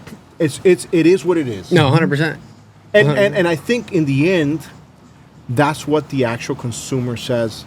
You know what? I want to check out those guys. I just, when we were in Fort Lauderdale, I saw somebody that watches my channel, and they're from South Carolina. And we had a conversation privately, and we were like, hey, this is what I saw on your channel, on the on YouTube, and then obviously we put the stuff on MyBoatVideo. And he didn't know about the brand until we introduced the brand, and then he did the sea trial. He signed a check. He signed a check. Yep. Because in the end, what sells the boat is the way it rides, the way that it makes you feel when you're out there. And if anybody doesn't know that, there will be a day that one day you buy a boat and you're out on the water and you are in some type of weather, and then you either say, fudge, I made a bad decision, or my God, I love this boat. Yeah, no. Those are the two things that you're going to say. Yeah. And more than likely, there's going to be a storm happening at the same 100%. time. And sometimes that's the best stories, too. Even when you outrun it, I tell them, like, when you get on the water, some of the bad days is the best experiences. Those are the best. You know what I mean? Of course. It's the best stories. Yeah, and the moment is like, all right. Yeah, that's where you learn. We'll get back. But now, like I was telling them, like, I mean, when I was riding with Abe, I mean, I drive it like I steal it. I do that at all sea trial events. Yeah, because it's like, here's the deal. Again, if I'm with my family and I got to outrun a storm, I'm not going to want to take off the throttle. I got to get back to the ramp. I got a 2-year-old wife, and it's just breastfeeding. Yeah. You're cooked once you get back. Now you're getting yelled at because guess what? You made a bad decision. And you got to sell the boat. Yeah, now you got to sell the boat. Now you're stuck at the pool. Now you're stuck at the pool. Damn, and you're 25, you're already doing that shit? Yeah. Yeah, damn. We're going to have to talk off camera. Listen, all right. Talking about Abe and what you were mentioning before, is that a lot of these that's manufacturers... Abe over there, too, yeah, he's coming out. Yeah. But a lot of these manufacturers lose sight of what their brand's about and innovation. And that's one of the things that Abe has always kept in the foresight. Yeah. Is constantly changing and innovating. And we've seen, I'm not going to mention brands, but we've seen brands that have disappeared overnight. Oh, listen, and there's gonna be more that disappear. There's gonna be more that disappear, and I think that's not a bad thing, right? And maybe they don't disappear fully, but they disappear the way that we know them. Yeah. And you've seen great brands be bought out by other, big money. Yeah. And all of a sudden, the actual boat itself changes. The product completely changes. The product changes. Yeah, not to name drop, but some big brands, especially recently, they're made not in this country. Well, listen, that happens a lot. And it happens more than, and that's not research. something that hasn't happened. Just that's not like a right now thing. Yeah, no, that's happened. That's always like that, right? I mean, 20 years from now, when we're just going to see more of it. LTB goes and sells out for 100 million. Ross, 100 million. You heard that, right? No, don't worry about it. Ross is over there in the corner. But in the end, there's times that you want to buy a boat, and this is what a lot of the actual consumer doesn't know, right? You can buy this manufactured boat between this year and this date, and it's like this were the good years where they made the great boats. Yeah. But then there was a strategic shift because there was a new investor or something else change, and all of a sudden, now that year from here, and you know who knows that you see it in baseball marketplace. You literally see it. People want those specific boats. Of course, and the market is the market, and the market's going to dictate what is valuable and what is good and what is bad, right? And not necessarily it doesn't have to be bad, but some are better. Yeah, just like right now, you'll talk to a Ford guy in the Ford go, the 703 diesel, 703 diesel is the best damn diesel on the market, and the other guy goes a 607 or whatever. Yeah, and everybody's gonna have because that's what they know. And in the boat world, it's the same way. People are gonna look at, hey, during this time, this guy and this team were making these boats. They were fudging super well built. No, yeah. So and then ultimately the consumer needs to do their research, and for me that's important that people get to find out, hey, what's a good boat within this time frame? What is being built good? What is not being built good? What's a production boat that it's literally fiberglass, gel coat and ready to go. All of a sudden it's and it's done, and it's on the floor of a dealer somewhere, So for me, that is one of the things that I think is important for them to know. Ariel, when you're filming and stuff, what kind of questions do you get from people? Like, what are they DMing you about? What are they asking you for? What's kind of like the market doing right now? Are they looking to buy new? Are they looking to buy used? Used. Everybody's going used right now. I get so many DMs a day. It's primarily used boats, or if they're curious, like the 20. I posted quite a bit about the 20. They want to know about that. Obviously, iconic looking hull. Yep. Lake and Bay.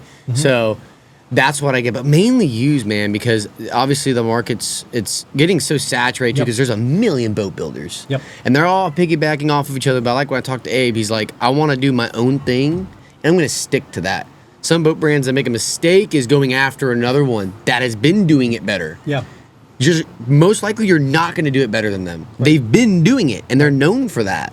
Pick your own avenue because there's room for everyone in the industry. Of course. You know, whether you want a cat, whether you want a mono hull, you know what I'm saying, whether they're made in the Carolinas or they're made in Florida or Georgia, Texas, whatever it is.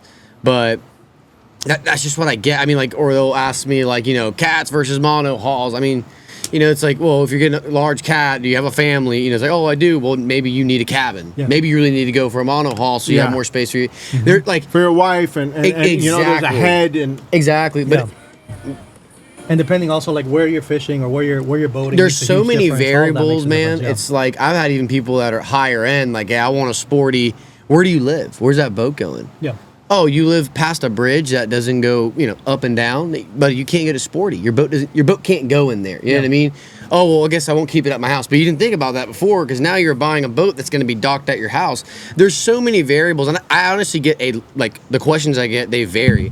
But really, it's like used boats, like iconic used boats, like a Pathfinder T, 17T, like a Ranger Ghost. You know, like skiffs like that, or like the old whitewaters. You know, everyone loved those boats.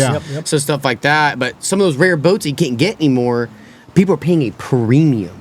Paying a premium for them. Yeah, and it's like everything. Like for instance, obviously my passion is rigid inflatables, right? So I'm a big fan of Nautica International, which went out of business in 2008 or 2009, or around that time. But prior to the death of the father that was running everything, it was a certain way. The son took over, and then things changed, right? So for me, when somebody asks me, "Hey, what do you think about this Nautica?" and I'll ask them what year, and then I'll say 2004, bro. That's a great boat.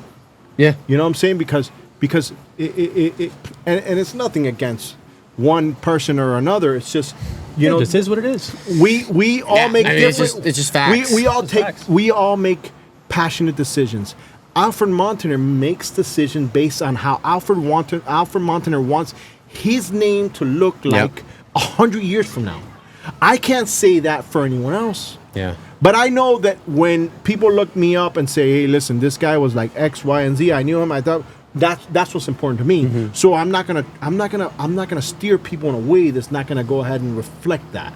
So for me, when I talk to them and I tell them, "Hey, here's where we're at. We're watching this boat. Look at that boat hauling ass in here, bro. That's sexy, bro."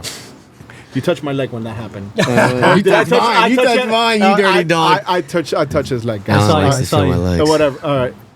I'm not on Reddit, guys. Both of these guys to my left are on Reddit, right? They're all ripped. You're a hater. This guy. Hey, what type of Anabolic steroids are both these guys? We're both gonna put you on a plan. I know. Listen, my testosterone levels are kind of low right now. Please, doctor. All right. So we're gonna talk to Abe now. Obviously, because Abe's gonna have to be in your hot seat right now where you're at. What would you ask Abe if you were here? Like, we're gonna have obviously ask our own questions. What would you ask Abe right now? We just had a conversation with Ross. What would you ask Abe about the future of LTB, or what you have based on what you're? What are you looking for as far as like what would you like to see in the future? Where do you want? You're 25. You're like in tune with the market. You have the next generation of boaters watching you right now. I mean, here's the thing. He is continuously adapting. He's going to a smaller model. Now he's going to a bigger model. I mean, he's doing kind of what I would ask. Like, what's the next step? Are you going bigger? Are you going smaller? He's doing both. And he's listening to his customers, which, like we said, if you're not listening to your customers, you're bound to fail. That's the problem. At some point, you're going to because your customer's saying, "Hey, I want a bigger boat." Guess what? Hey, we'll make a bigger boat. You touched my leg. Let's make it happen. I had to get him back. I need a slow motion editor, please. Go back on slow motion, please. But I mean, like, he's doing exactly what I would ask. What's the next step? The 25, pretty iconic. Everyone loved it, obviously. Can we get it bigger? Beamier. maybe a little bit faster. Yeah. And that's exactly what he's doing. So, I mean, I'm honestly excited for what he has to do. Maybe he'll go even small. Maybe they go into skiffs. I don't know, but who knows? I would like to ask him, like, how big is too big? How big are you going to make an LTB and still keep it affordable? Or if someone wants to go off the rails, we take them off the rails. Look, from what I've gathered from both of these guys, because Ross and Abe are running this thing, right? I think we have a good team based on how they strategically look at the future, and I think they're on point. When and I'm sure you guys see the same thing as creators itself, because obviously we shape the direction of where the future goes in a certain way, right? I think they're in tune with the market. Just seeing them, and not just because it's my own brand, right? MyBoatVideo and all that stuff.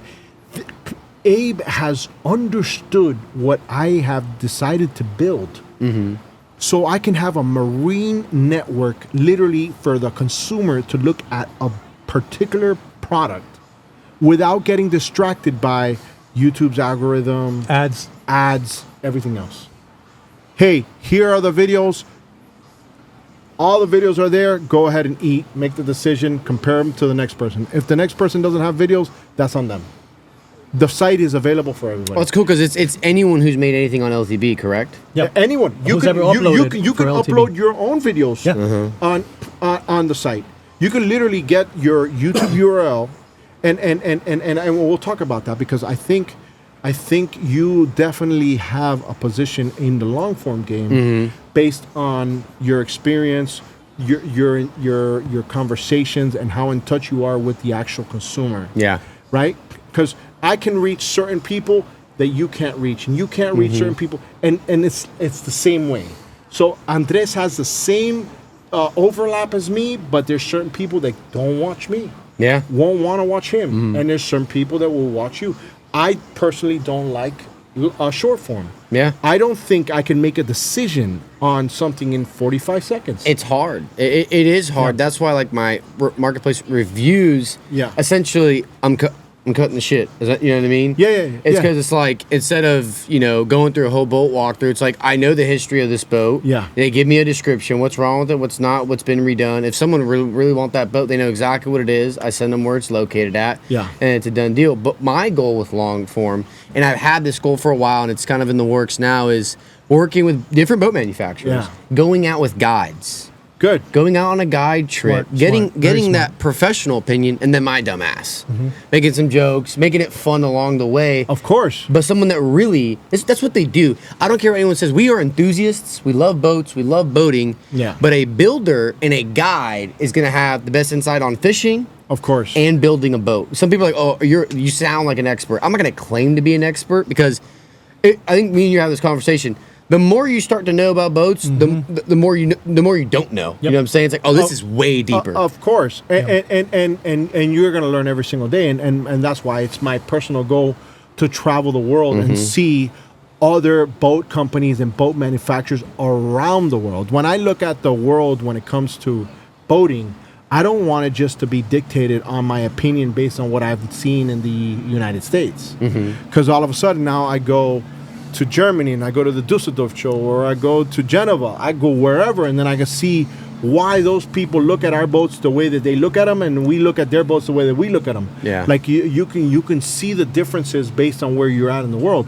I can have a conversation with someone from the Pacific Northwest at the Seattle Boat Show, looking at badass boats, aluminum boats, incredible builds that you won't see in South Florida. Yep. 100%. Look at the West Coast. Craziest. Best boats out there, built incredible.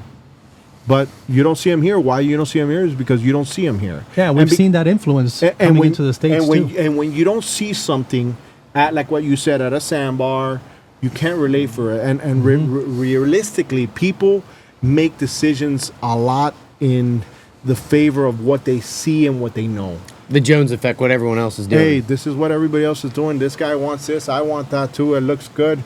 His girl looks hot. My girl looks hot. Great, let's get this boat. That's fine. If you want to pay for a brand, pay for a brand. That's on you. Yeah. But just know that there's guys like me and like you that look at it and say that guy just spent $150,000 more than what he should have for that boat when he could have bought this. Yeah. 100%. And you're never gonna tell that person that. Yeah. But it is what it is. Oh, there he is. There he is. But about time. How many sea trials have you done today, bro? Lost count. Lost count. I was just asking Ross, are we done or is there more? No, you're not done. We've been trying to talk to you. I listen. I've been manhandled by this guy for a while already. There's a lot of touchy. Listen. Before you know it, I'm gonna be getting injected by some type of red. We gotta get him in shape. Listen, I'm gonna red be out more like run, just run. Yeah. Listen. I'm gonna be ripped by the time that they see the actual edited video. I'm gonna be shredded. You're gonna see a picture of me. There's no AI that can do that for you. Buddy. I'm sorry. Okay. Listen. All right. No. Ariel, where can they find you online if they wanted to get more information on you, your future YouTube channel? Right now, how do they find you on Instagram and on TikTok? How do they find you? All platforms is Missile versus Boats. Real quick, give us a little rundown how that name came about. So no, you don't have to give us no. So you can give us the clean version. My nickname was Cuban Missile through like middle school and stuff like that. Then high school, same thing, Cuban Missile. They even called me Fidel. My mom didn't like that. Sorry, Mom. Talk to him in private, guys. You're gonna want to hear this story. Yeah. Go. But and then when I played ball in college, that's where they actually started calling me the Missile. That's when like that because you were spawned. fast. Yeah, because I was quick. But like Cuban Missile was originally because I'm Adia Martinez. Like there's 1,000 Adias. And you don't seem like you're half Cuban, right? You're half Cuban. Full Cuban. You're both your parents. My dad was born in Santa Clara. Okay. My mom was born in the States, but her parents were born in Cuba. Okay, nice. but you grew up in the middle of Florida. Oh, yeah, so Central Florida. You don't have that Miami, talking like, hey, what's up, man? Tony Montana, man. You don't have that. No. So when they see you online, they're like, yeah, that's Jack Smith, bro. I know that guy. Right? Yeah, they were very shocked, especially when I meet certain boat brands. Well, most of them know me now. But they'd be like, Aaron? Like, no, Ariel. Ariel, para los que... Ariel Martínez. Ariel Martínez, caballero, aquí en Hialeah, la 24. Martinez. No, I just say Ariel. It's a lot easier for the folks over there. I was surprised when you told me that too. When I first got to meet you too. I look away. All right, guys. The Cubans are everywhere, bro. Well, listen, we're gonna continue here. We're gonna go ahead and finish up with Abe over here at LTB Boats. Guys, if you're in the market for a 25 or a 32, even a 20, get in here, Abe. We're going to go ahead and talk to Abe right now. Wait for it. Let's go. Get your day going with a King of Chit show, Alfred Montaner. Oh my God, he's really real. I've seen him stop a train while holding a beer in one hand.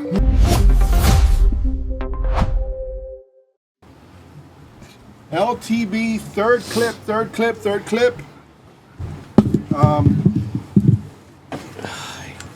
You know what they say?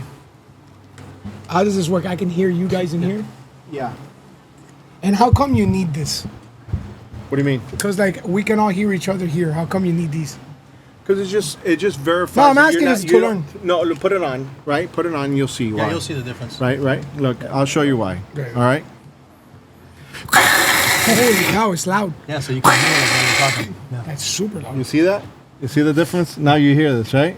Now you know that you're actually doing a podcast. Right now, if you didn't have the headphones on, you could be talking here. Yeah. And then all of a sudden, they're not going to know. So it's just a way of verifying that the actual show is actually happening. Yeah, no, you definitely hear a lot more. Welcome back, folks. Let me. How's been your time already now? What time for what? How's it been riding the boats? Riding the boats, LTB Part 3. What do you mean, riding the boats? What are you talking about? How's the ride of the boats? Okay, first of all, welcome to the podcast. Stop trying to shape the narrative here, bro. We are in control. We already know. Hey, you ready? You ready to talk politics and religion? Listen. My gosh. You ready to talk politics and religion? Listen. I was taught that that's the one thing you don't talk about. Listen, all I said was to you was we dropped a nuclear bomb, and then I don't even know what the bomb was. Okay, well, Part 3. Okay, we'll let you know about the Moab. Ross dropped the Moab, saying first of all that you guys are going up 10,000 on the 25, that was a Moab, which was bad, right? But it's realistic in this market, right? Yes. You have to do what you have to do. Let me put my headphones on because I want to hear this too. But now we're talking to the other half of LTB. And I call you the better half or the worse half? Well, it depends on who I'm talking to. If I'm talking to you, I'm going to say you. If Ross is close, I'm going to say it's Ross. It all depends, right? Right now, you're my guy, bro. Okay. But I will say this. You are the marketing genius behind this aspect of LTB. Obviously, you and Ross communicate because you guys understand what you guys want to do with the brand, right? But me and Ross are married. Well, we don't want to talk about that on camera, guys. We're gonna get the kids and put them in another room. I wish I had a camera right there, back there. Ross right now, he's throwing up over in the corner. Abe, is your background in marketing? My background is definitely in marketing. Okay, cool. Yes, so you do have a background in marketing, and we talked to Abe. To Ross, just so you have an idea, and he told us about some of the challenges that you guys had in the beginning, establishing LTB, some of the surprises that you didn't know you had, which were extremely challenging at the time. Definitely. What's your opinion on that? We don't need to harp on it, right? But how hard was it for you to hey, we're buying a boat company to oh shit, we have 18 boats that we haven't finished paying that the other person got paid for. Like how does that bring us to that? Boat manufacturing has something super unique in it. You can get most of the people, I think, that get into this, they have a passion for it. And the mistake I think that a lot of us make is the passion is more powerful than doing numbers sometimes. Okay. So, yeah, we got into this. There was a couple of things that definitely were definitely surprising, and it is a very difficult thing to do to make boats. But in the end, it's working out. It's working out, and we enjoy it. We love what we do. Yeah. It's not just a business. We're very passionate about our products. Okay, so we communicate offline a lot, and we'll either call each other or text each other. You decided to go ahead and do the first Miami Boat Show sea trial event over there right off of the Venetian. Explain to us and explain to them what your thought process was and what's the strategy on the marketing side of what you did, because right now you literally have Alfred Montaner, Andres from Perfect Fit Boating, and you have Ariel Martinez from Missile vs. Boats here in Key Largo, all in one place talking about your boat. What was the strategy? And I want to hone into that because I want other people to see what you're doing that others are not doing. The world has changed a lot, and it continues to evolve. Right now, we're in AI land, and yes, we're working a lot on AI as we speak. But people want to get content that they trust, and that right now is on social. And that's a currency in itself. It's currency. So I say you are your own currency to a lot of people. And sometimes people look at me with like a deer in the headlights, right? And I'll say, listen, you could have all the money in the world, but when you have currency, you make people move without money, right? I can call Andres at any time of the day or night, and I can ask him for a favor, and I believe my currency as an individual, he's going to go ahead and get up and help me with my situation. Correct. Like we did last week when the guy with the Everglades over there, we slit his throat.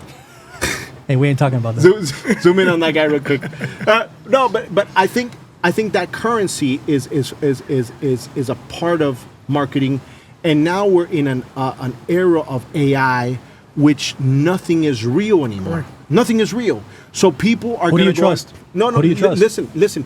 Usually, you would be able to trust what you saw on video, and now that trust has been shattered because AI. I can literally make an AI character of us doing this same podcast that is someone that's not real. Well, even now online, I'm sure the people watching can see the saturation of just AI slop. It is on voting. But in the end, they know we're gonna go backwards. They're gonna know Alfred. We're going too fast right now, and it's gonna go backwards some. Yes. I agree. So now they're gonna say, we're dumbing it down. Hey, I know Alfred because Alfred was with me during COVID.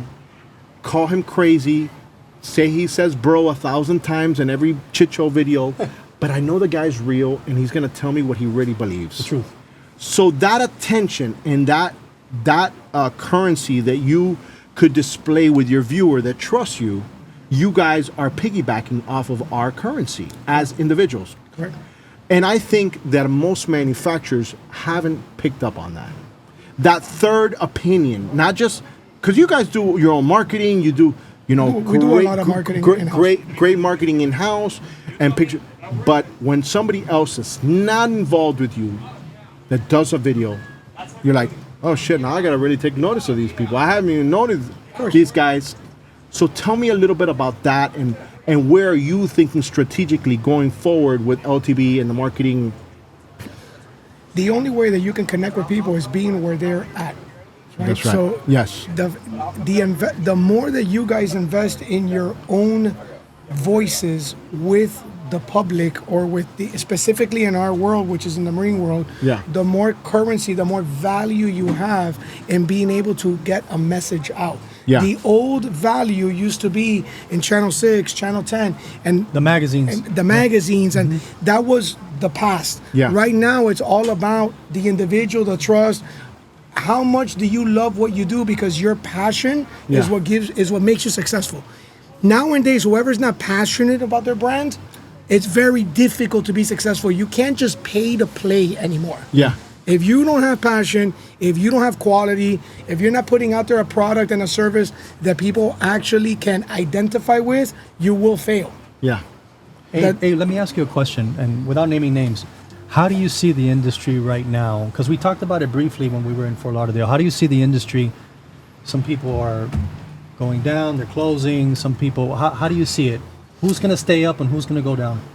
The people that are going to stay up are the people who can identify best with the person that's buying their boat. A lot of people don't understand, don't inquire, have no real relationship to their buyer. Yes, we have to team up and work with partners in order to be able to establish relationships. For example, in the Northeast, right? There's no way that I can give good service to somebody who lives in Maryland or in New York. Right. So, but we're very careful. I'm not looking to sell volume like in a way where it hurts the brand. The brand is first. The success comes afterwards. If you put the brand first, if you put quality first, you will be successful. It might take longer, but it'll be sustainable. A lot of people measure on charts, but charts are not always sustainable. If we have explosive growth, for example, by signing a bunch of dealers on board and our orders skyrocket, that will be short-lived. That's not sustainable. So whatever is not sustainable is not scalable. In order to scale, you got to reach sustainability. So we're very picky about who gets involved with our brand because their passion has to align with our passion, right?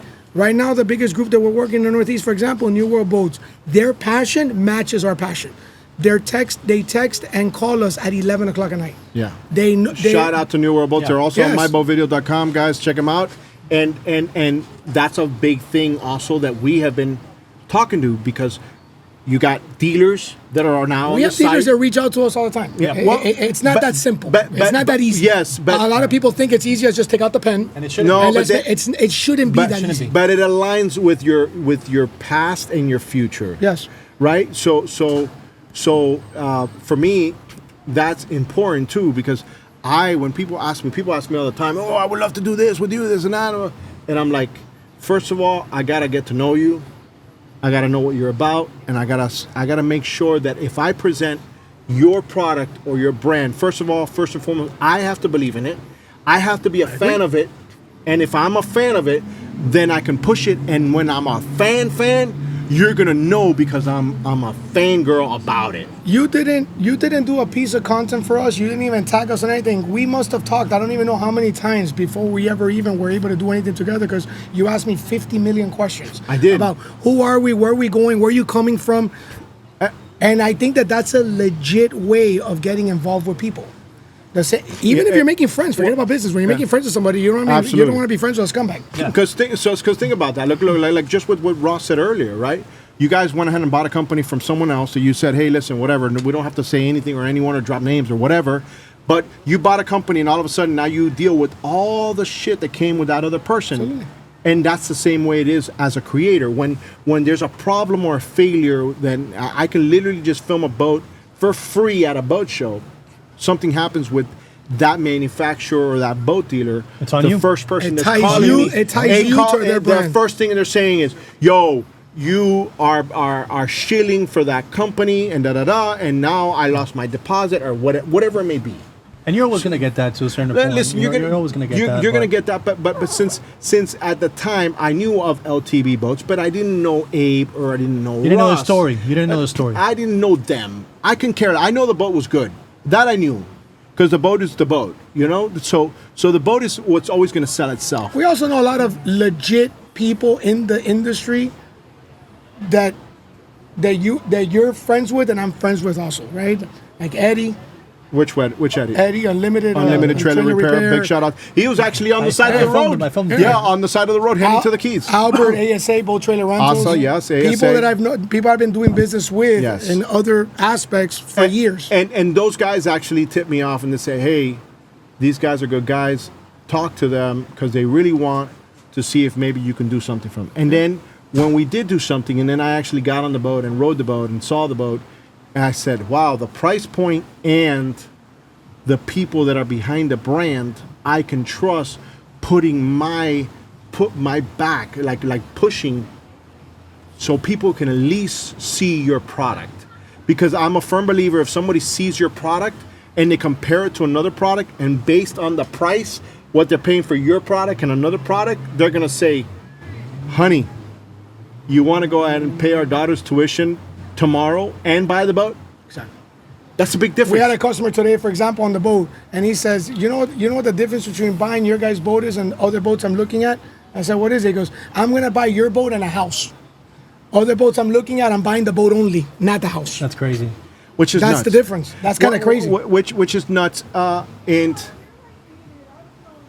that's a whole separate conversation of why one manufacturer will be a certain price versus another and all that good stuff. We're careful in the way that we scale to make sure that we're always offering that value. And back to like what the bomb that was dropped by Ross. Mm-hmm. There's a reason for everything. We're also always innovating. Mm-hmm. So we got huge. We got some new things coming. But besides the new things coming, the industry itself, everything affects it because it's a commodity. So Abe, let me ask you, since you just unveiled the 32, we did the sea trials on that, and we talked about this briefly at Fort Lauderdale. The build for the 32, how are you able to keep the price of it so competitive compared to other boats in that category? And I want to talk more about like the molds, how you guys came about that, because I know because I'm in the building part of boats, molds cost millions of dollars. Yes. Right? So, but you guys didn't spend millions of dollars on building a mold for that. Hundreds of thousands, but hundreds of thousands, not millions. That's a big difference. Yeah, big difference. Right? So how did you guys come about? You briefly told me the story. I think it's an awesome story for people to hear. Tell us about that. And this goes back to even what we were just saying before. Mm-hmm. Money solves many things, but not as much as people think it solves. Small businesses have to become medium-sized businesses before they become large businesses. So there's ways of going about stuff that require more work. If you have passion, you put in the time and effort that it takes in order to accomplish your goal. Money, there's great things that have been done by people that haven't had the money to do what they did. Mm-hmm. When we set out to create this boat, we exhausted our efforts of communicating within the industry to find gems that most people today overlook because they want to write the big check to the plug and mold makers and engineers. We decided to do our homework and due diligence because boats have been being made since before those locations existed. Common sense told me that great performing boats have existed from before. You had the naval architect and the fat checks to these creators. You go back to Sea Crafts, old Sea Crafts. You go back to the 70s, 80s, Formula 223. Formulas 223. So if common sense tells me that, then I'm the type of person is once I think something, I'm going through with it and I'm going to discover every detail about it. And we did. And we met the most amazing people along the way. And we learned how those boats that were great performing boats of the 80s, 90s, and early 2000s were created. And it's amazing the amount of information that's out there of people that nobody knows their names. But they have all the secret sauces of some of the most successful boats in the industry. And with a little bit of help of AI nowadays, you can do magic. Well, you hit on something that I think a lot of people overlook, right? The manufacturers and the owners themselves get the credit for what usually is innovated by the actual builder, the person working the actual boat, the guy who could say, "Hey, we can make this a step haul, and I know how to do it. This is how I would do it because I did it in my backyard when I was 20 with my dad 20 years ago or whatnot." And I think when you have conversations with the actual people that build the boats, that are getting that fiberglass and that resin, they have the answers to everything.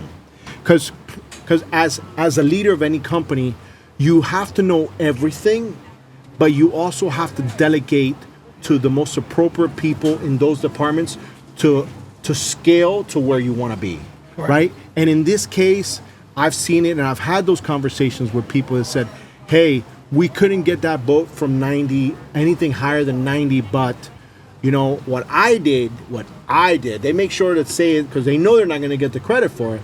I did this, and we ended up getting it to go to 95, and this is how we did it. We brought this port motor up, and this." All of a sudden now, there was a solution, and there was something that actually changed how we saw those boats when it's 5, 6 engines, all that good stuff.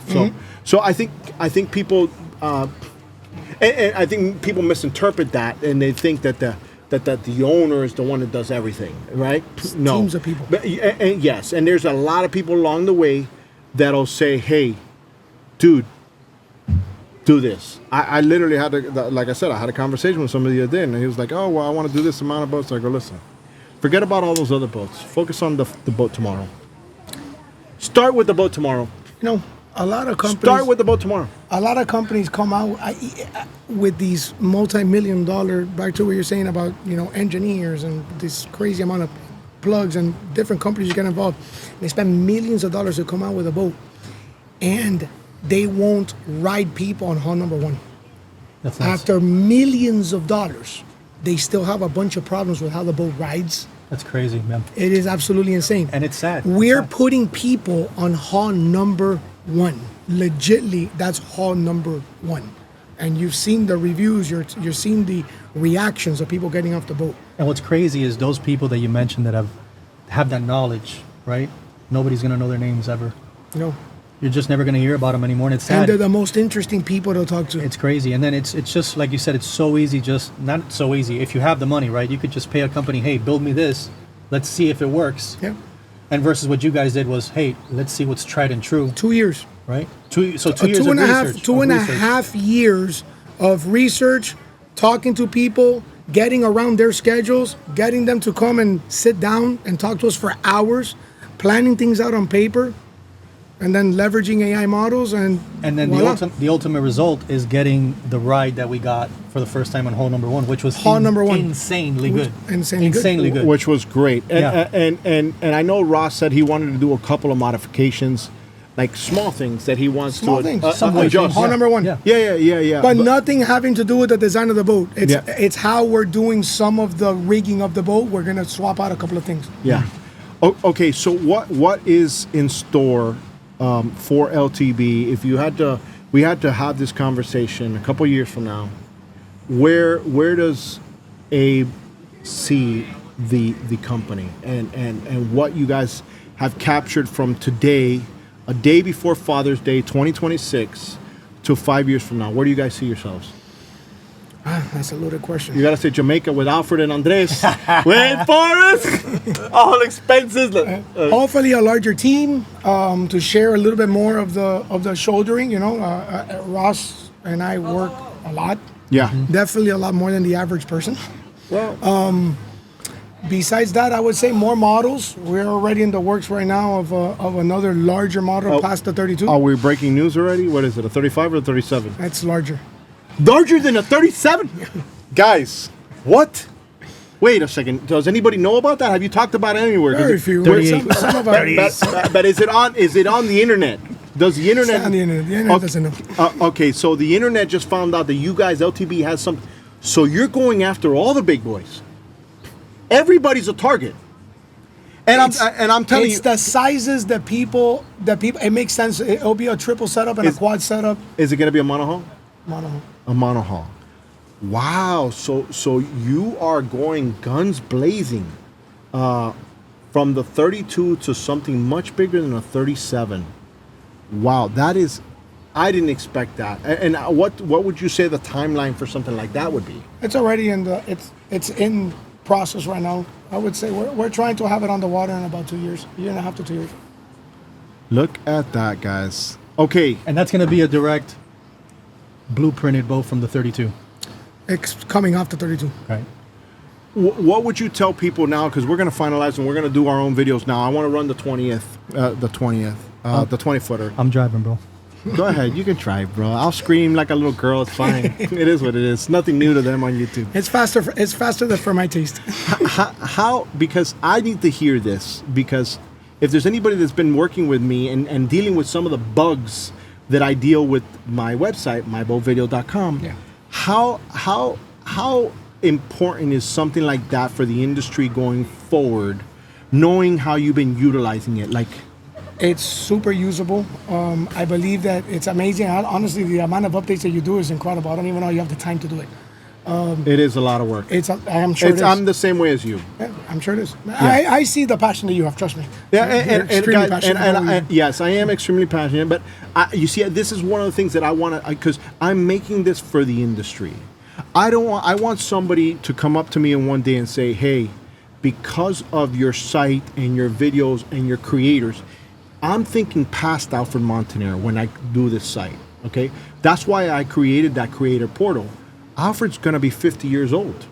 I'm not going to be hanging off the back of a transom forever, screaming, saying, "Let's go, run this bitch." So I want to go ahead and share what I know, so the next generation, like what we just saw with Ariel, and 25-year-old kid, that can actually give their generation more information, things that they can make a decision on. And so for me, that's the way that I build it. And that's where my passion comes from. Because in the end, I want people to say, "Hey, listen, I used that thing. I RSVP'd on that thing. I went here. I got all the information." And then they can go from there. They can go somewhere else. I think there should be 100 websites that you can go to get information, not just from the manufacturer. It's a lot of work where you put into it. I'm not too sure that a lot of people have the know-how how to do what you've done with that website, but it is a treasure trove of a tool for everyone. It's not just a tool for us, the manufacturer. It's a tool for people that are giving services, selling other different products, and for the consumer who's looking for a single place to sit there and see exactly what they need and what's the best product, how does it compare to other products. Yes, and I think where the power of that site will go will be when more people use it and more people give their insight on it, because there's nothing better than actual free information just out there. That's easy to navigate, all in one place. All in one place. So, any closing thoughts, Dad? Day before Father's Day? I'm excited. Happy Father's Day. The day before. I'm going to be the first one who said it over here online. No, man, I'm excited. I'm excited to run the 20 now.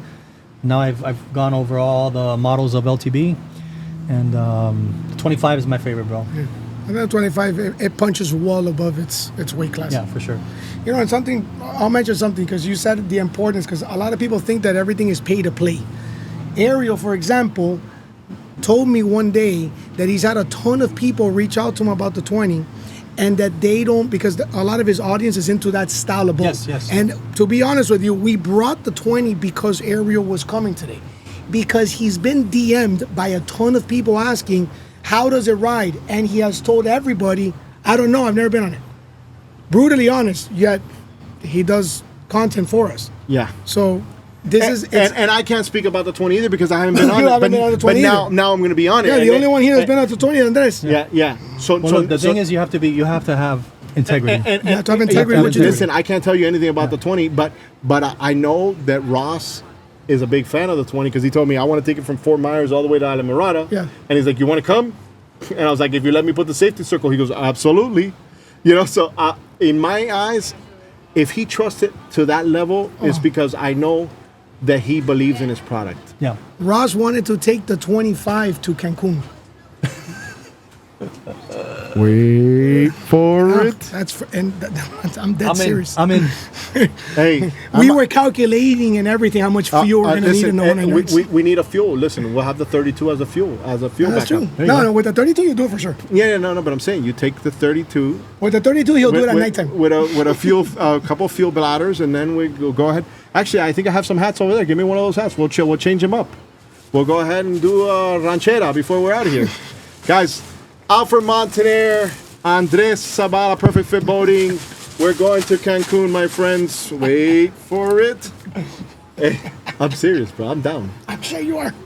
I'm about to make you a scene as always. Hey, good to see you guys. Hey, guys, don't forget to smash that like button. We're going to do those dedicated videos now. Watch this video or this video, and if you like the podcast, you can comment. Look at this freaking crazy man. Comment right here. There's a hotline you guys can call. Give your opinion, good or bad. I want to see what you guys say. I don't care your opinion. I just want an opinion. Alfred Montaner says, we out of here. Let's go. Get up and get your day going with the King of Chit Show, Alfred Montaner. Oh my God, he's really real. And I've seen him stop a train Stuff sounds while extremely holding a good. beer in one hand. I see why you do it. Reciting the I entire get it. dictionary as it all happened. He once rescued my cat from a tree that was on fire. Till this day, I still can't believe it. As a news anchor, I've never seen someone hit the nightly news as much as Alfred. Enough is enough, my friends. You shall wait no more. Your host and the King of Chit Show, Mr. Alfred Montaner.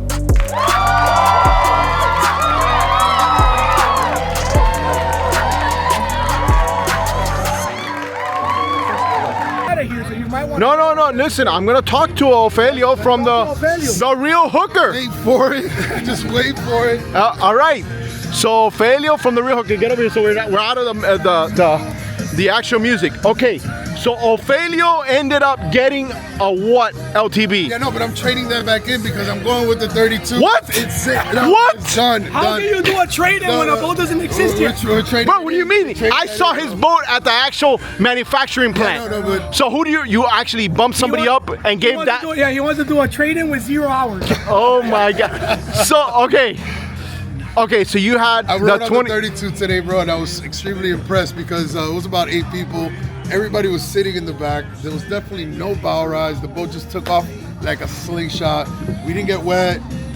He took corners. But you're not gonna get wet on the 25. No, I'm not. I'm not gonna get wet on the 25. But it was just the way that boat drove. Ophelio, you literally have your boat in rigging right now, bro. Look at my kids. Look at the size of my. I got big boys, bro. We need a 32. I got a big family. Bro, listen. You make a 35 tomorrow, this guy will change his mind. That is una calentona. Okay. Speaking of calentona, we got an actual event that you're doing in December for the macro tournament. They're gonna be there. You're gonna be there. The entire team's gonna be there. Okay, where is it gonna be? It's gonna be a marathon. It's gonna be at we'll put it in the comments below. Don't worry. We'll put it in the description. Don't worry about it. Yeah. We'll put it in the description. Don't worry about it. But don't. Cause you got. All right. I'll try to remember, guys. Hey, check out MyBoatVideo.com. They actually have their own page on MyBoatVideo.com as well. We just opened up our YouTube, so we can start working on it. Yes. Very soon, you'll start seeing a lot of information coming up on MyBoatVideo.com. All right, guys. Well, listen up. You get out of here. I know you got to go. Thank you very much. It's always a pleasure. And make a 35. So this guy get a 35. Calentona. Dale. He just bumped up from the 25 to the 32, just like that. Hey, it was all because of your video, bro.